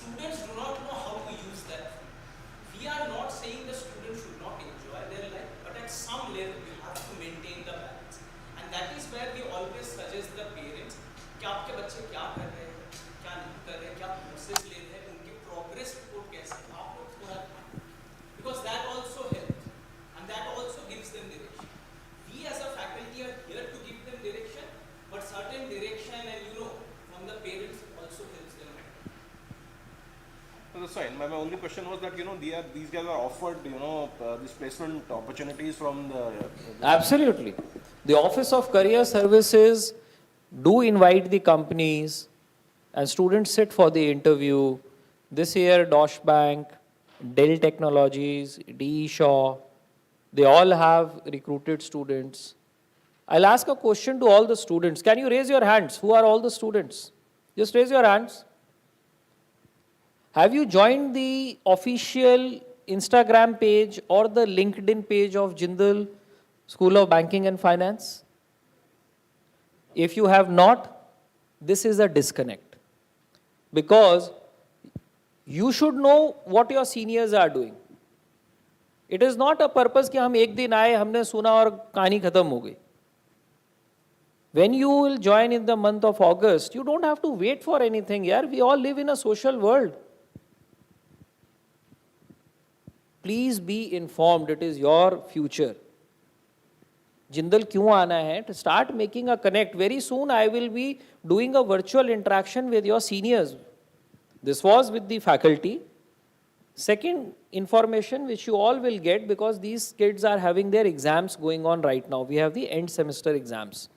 In the month of maybe June, somewhere mid or maybe end, you will receive an invite where I will give you an opportunity to interact based on your courses. So if you are in capital markets, I will introduce you to 2-3 seniors from the capital markets program, from the BCom honors program, from the finance and entrepreneurship. उनसे interact करो, चीजें समझो, and then move ahead. Yes. Sir, can you please tell me about the exchange program in BCom honors and CFA club also?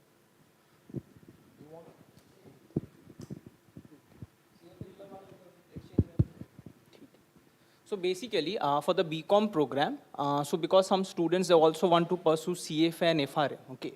So we have some of our faculties who are professional CAs who have done CFA and FRM also. So they run actually a club, okay. So I won't say that they run a club, it's a student-driven club, okay. So students are there. Okay, so students who want to pursue CFA, FRM, they can be part of that club so that they can do that group study, and wherever they are facing any difficulties with any of the papers of the CFA or FRM, okay, there are faculties there to help them. So the club basically facilitates the students in pursuing CFA and FRM.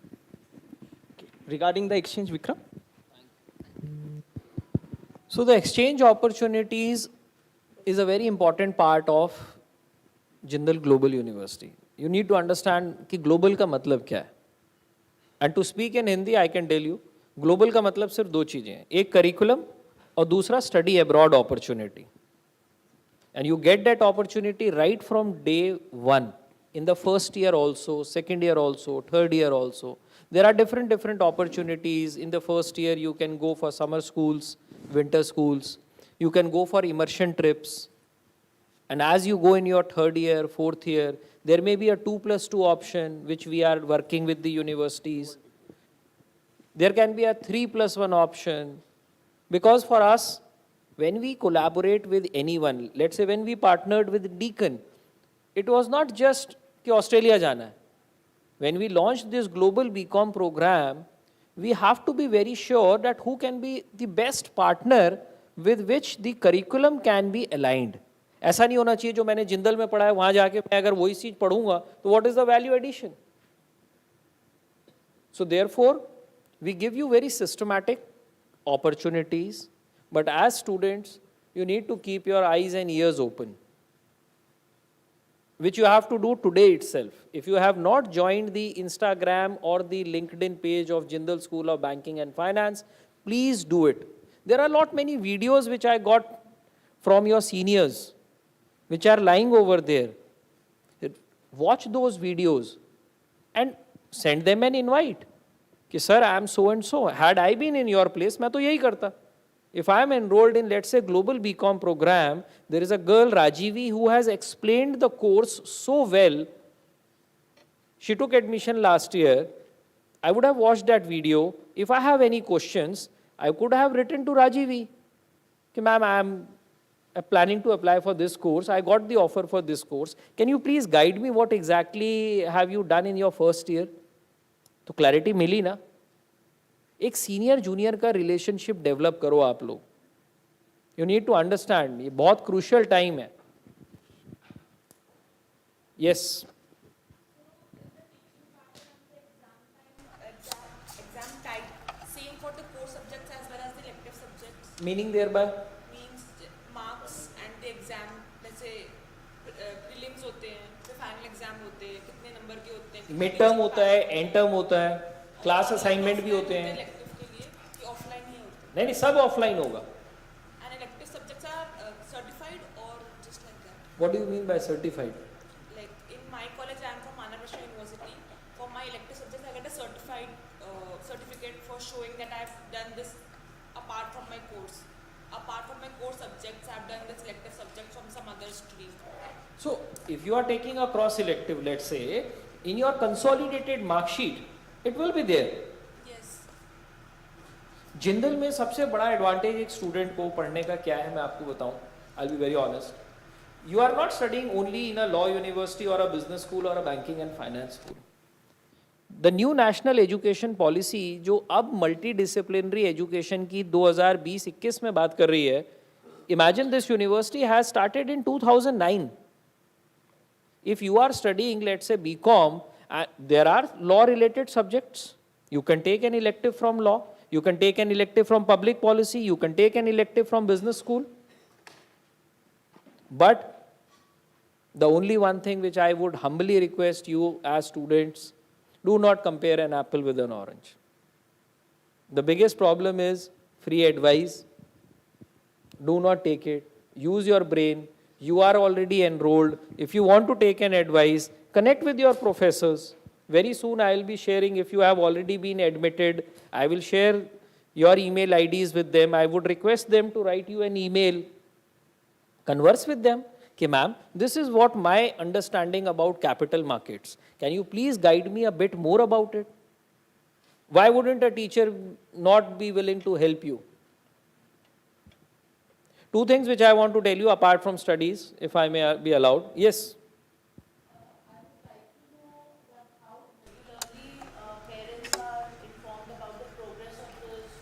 यही मेरा question था. That is my summing remarks, which they don't like. They don't like. Obviously, I always tell it in the open forum. The involvement of the parents, it's like only students tell, "Aaj humne ye kiya," or "I got this," or something like that. But I would like to know the system of the university so that the parents are aware of what is going on with their children here. That's a very important question, ma'am. Thank you for asking, because now I have a friend who has asked me this question and I am forced to reply. So nothing is hidden over here. As a university policy, the parents get and they can ask for their login credentials. Okay, we have a system in place whereby you, at the time of admission, if you put in a request to us, we will give you the login ID and password of the parent portal. You can check your child's attendance, performance, everything. We have an open door policy. If you want to connect with any of the professors, the program heads, they all are happy to meet over emails, over Zoom, depending upon their availability, and it's free.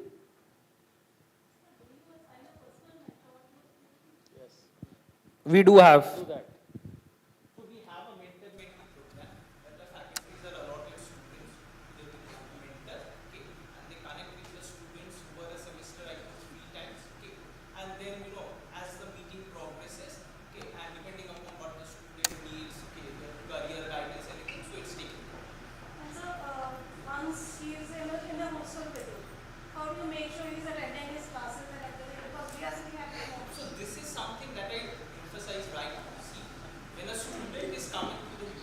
See, just what Vikram said, there is a parent portal.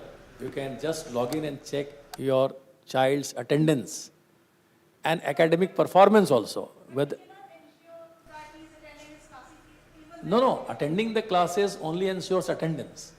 If the child is not attending the classes, it will be shown absent. So you can always check, student is attending the classes or not. But my advice to all the parents, give them some freedom, please. They are in college. They are no more in school, right? So they have a wings to fly. आप उतना उनको monitor मत कीजिए, उनको लगे अभी भी हम स्कूल में कर रहे हैं.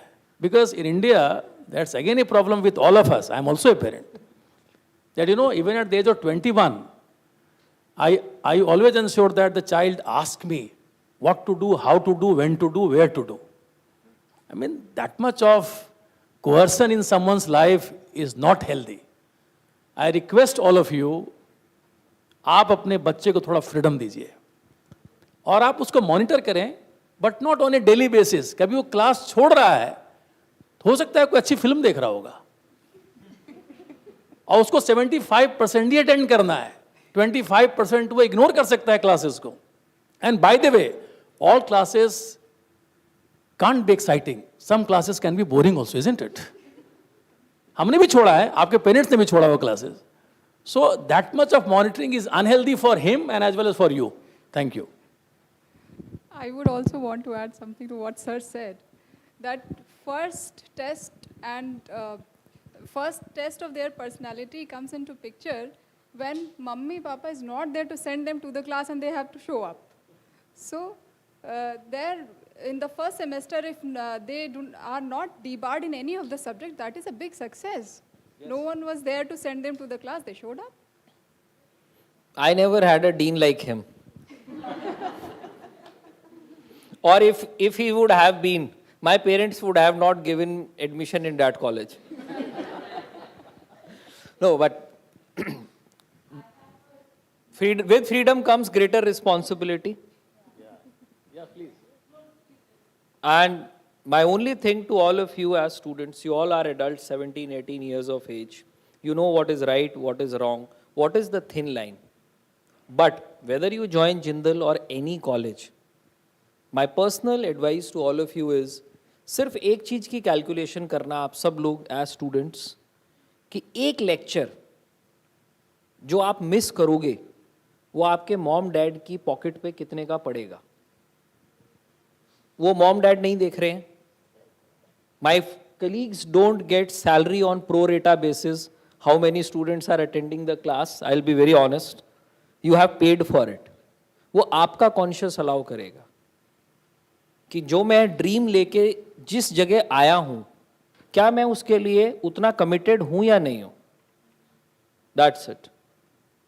आप बुक लेके 18 घंटे बैठ जाओ खोल के, कोई प्रॉब्लम नहीं है. You have 4 lectures, like somebody asked. Rest, time is for you.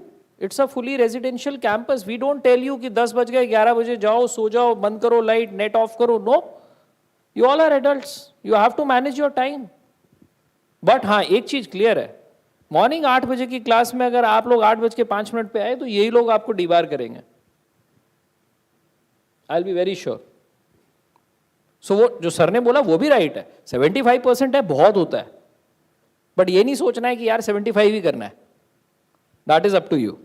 Your parents have full freedom and a mechanism to know about you. We don't hide anything because they are paying for it. But at the same time, as parents, I would also request you to be more sensitized. This is Generation Z. And as parents, you understand what I am trying to convey. So everything is open yet closed. We have to give them freedom. They have to understand it is their future.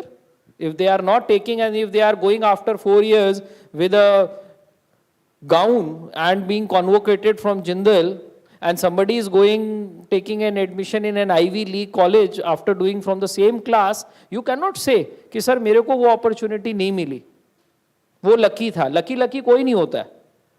Time को आपने कैसे invest किया आपको वो decide करना है. Everybody has 24 hours. किसी के पास 25 hours नहीं है. That's it. Yes. We will do one thing. I'll introduce you now. We will break for the campus tour first. And I would, Taran, can you please come? They all were asking, who's Taran? He disturbs us a lot. He keeps on sending mails. I'm just joking. Nobody said. Yes, ma'am. Non-academic question. Just wanted to understand with the prevailing times of, the prevalence of substance abuse and use, how do you address it? And Very how good strict question. are you with the thing? Okay, so very good question. It is very important because हम सब parents के दिमाग में ये होता है substance abuse और ये सारी चीज़ों को लेके. There are few things which the university, because we are having 9,000 students, we know how to handle it. We try. First is, like, as you have entered, there is a restriction on the entry. Nobody is allowed to bring their cars inside. Even we as faculty members, हमारी car भी बाहर park होती है. आपका सारा जो भी सामान होता है स्कैंड होके अंदर आता है. विदाउट स्कैनिंग कोई भी चीज़ नहीं आती है. Correct? But on a lighter note, जहाँ चोर है वहाँ पुलिस भी है, जहाँ पुलिस है वहाँ चोर भी है. But that doesn't mean there are no systems and processes in place. We have random surprise checks in their rooms. We sensitize them because we have all as parents crossed that line in our life. But two things which I would like to tell you if you are putting your child into Jindal, keep a watch on the gate pass kind of a request. कोई भी बच्चा campus के gate के बाहर mother या father की online okay किए बिना नहीं जा सकता. ये एक यहाँ का रूल है. Whether you are in first year और you are in final year, आप गेट के बाहर तभी निकलोगे जब मम्मी या पापा की गेट पास की ऑनलाइन ओके हो गई है. कोई बच्चा ये नहीं कर सकता 6 महीने बाद आके सर मेरी मम्मी का मोबाइल नंबर चेंज हो गया, प्लीज़ ये मोबाइल नंबर अपडेट कर लीजिए. 2,000 रुपये का मोबाइल फ़ोन आता है, सिम फ्री में मिलता है, यहाँ से हम एक्सेप्ट करेंगे मम्मी के नाम पे और ओके गेट पास हो जाएगा. तो वी आर, तो अगर गेट पास का रिक्वेस्ट 2 महीने तक नहीं आ रहा है तो वेरीफाई करें कि मोबाइल नंबर आपका है कि नहीं है. एब्सोल्युटली. और हाँ, moms are the soft targets. How many moms sitting over here, by the way, have their email ID password known to their sons and daughters? If you have, please change kar lijiye. This is all experience which I have gathered.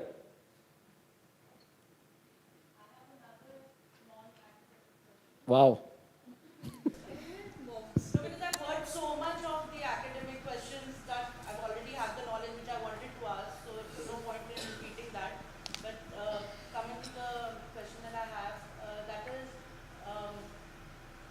certain, like if there are some medical issues or there's certain allergies or certain things that we need to address, like personal things, who is the best person to address? Okay, so before joining, we ask the students to send a medical report kind of a thing. If a student is, let's say, allergic to food, maybe gluten-free or anything, or if there is anything, we have a dedicated health center over here, even it can be utilized by me.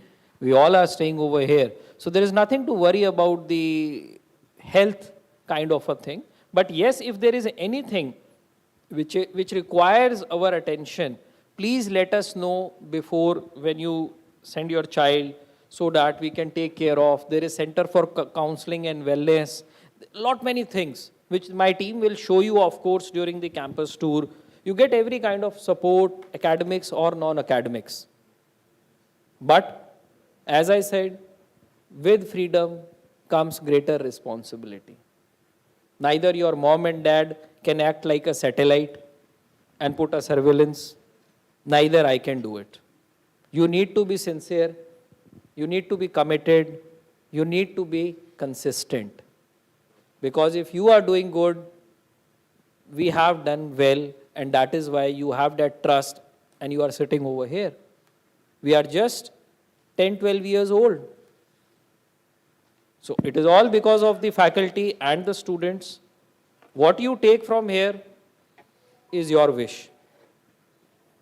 Hi, excuse me, sir. Where is it? This way. Oh. Okay, I'm sorry if this question feels repeated, but regarding the MSc Finance course, I wanted to know when will I start my internship, like in between or towards the end? Your internship Yeah, after first semester. after first semester. Yes. And sir, what kind of job roles am I looking for? Job roles could be maybe in a non-finance company, you could be a finance professional. Okay. Or in a finance company, you can be in any role depending upon your elective choices, what you make. Okay. Okay, so if you have a tech background, you can think of a role of cyber security in finance area, or maybe, fraud detection area, depending upon what electives you have been doing and what kind of a background you have in past. If you have an IT background, a lot of fintech jobs are available to you. Yes. If you're a commerce background with chartered accountant, then other kind of jobs are available to you.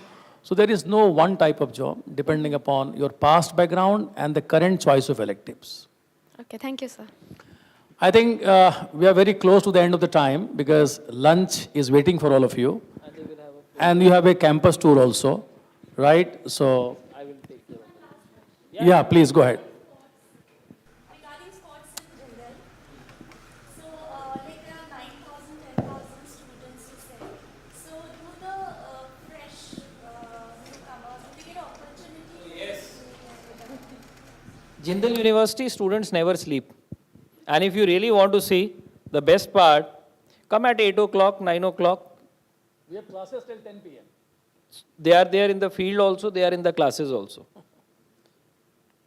So we have national level players, and as sir said that 75-25 takes care over there.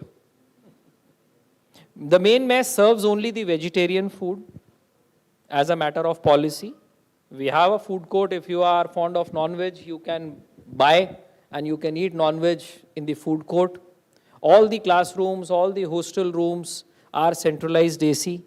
As a matter of policy, we have the hostel rooms on triple sharing basis. There is no concept of single or double. One creates loneliness, two makes a company, and three creates a crowd. So we want to know what is happening behind the door. Your parents have trusted us. You are coming to stay in a hostel, not a hotel. Come out of luxuries. Try to understand how to be accommodative in life. Learn things with new people. Make new friends. That is our philosophy. So I would request now students, we will, half of them for the campus tour and half of them for the hostel visit. Okay. Okay. So I would request all the students who are male, please come with your family. How many of you, please come over here. All the male students. Male students, parents can remain seated. Just the male students. I'll divide it so that you all are at ease. Taran and Gaurav, you will remain over here. I'll designate them to you.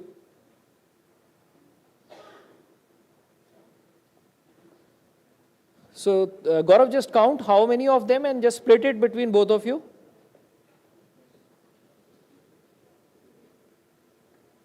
You can say hello. Some of you will be batchmates.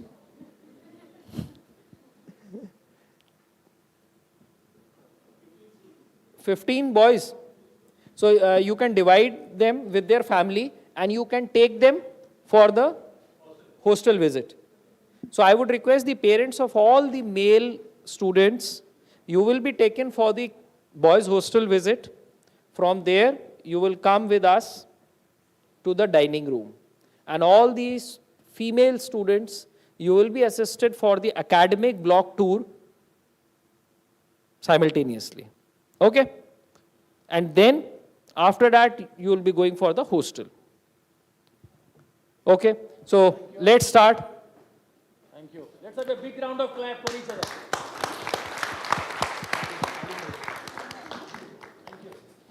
All the female students, you may remain seated over here. Let the boys first go out so that it is not crowded outside.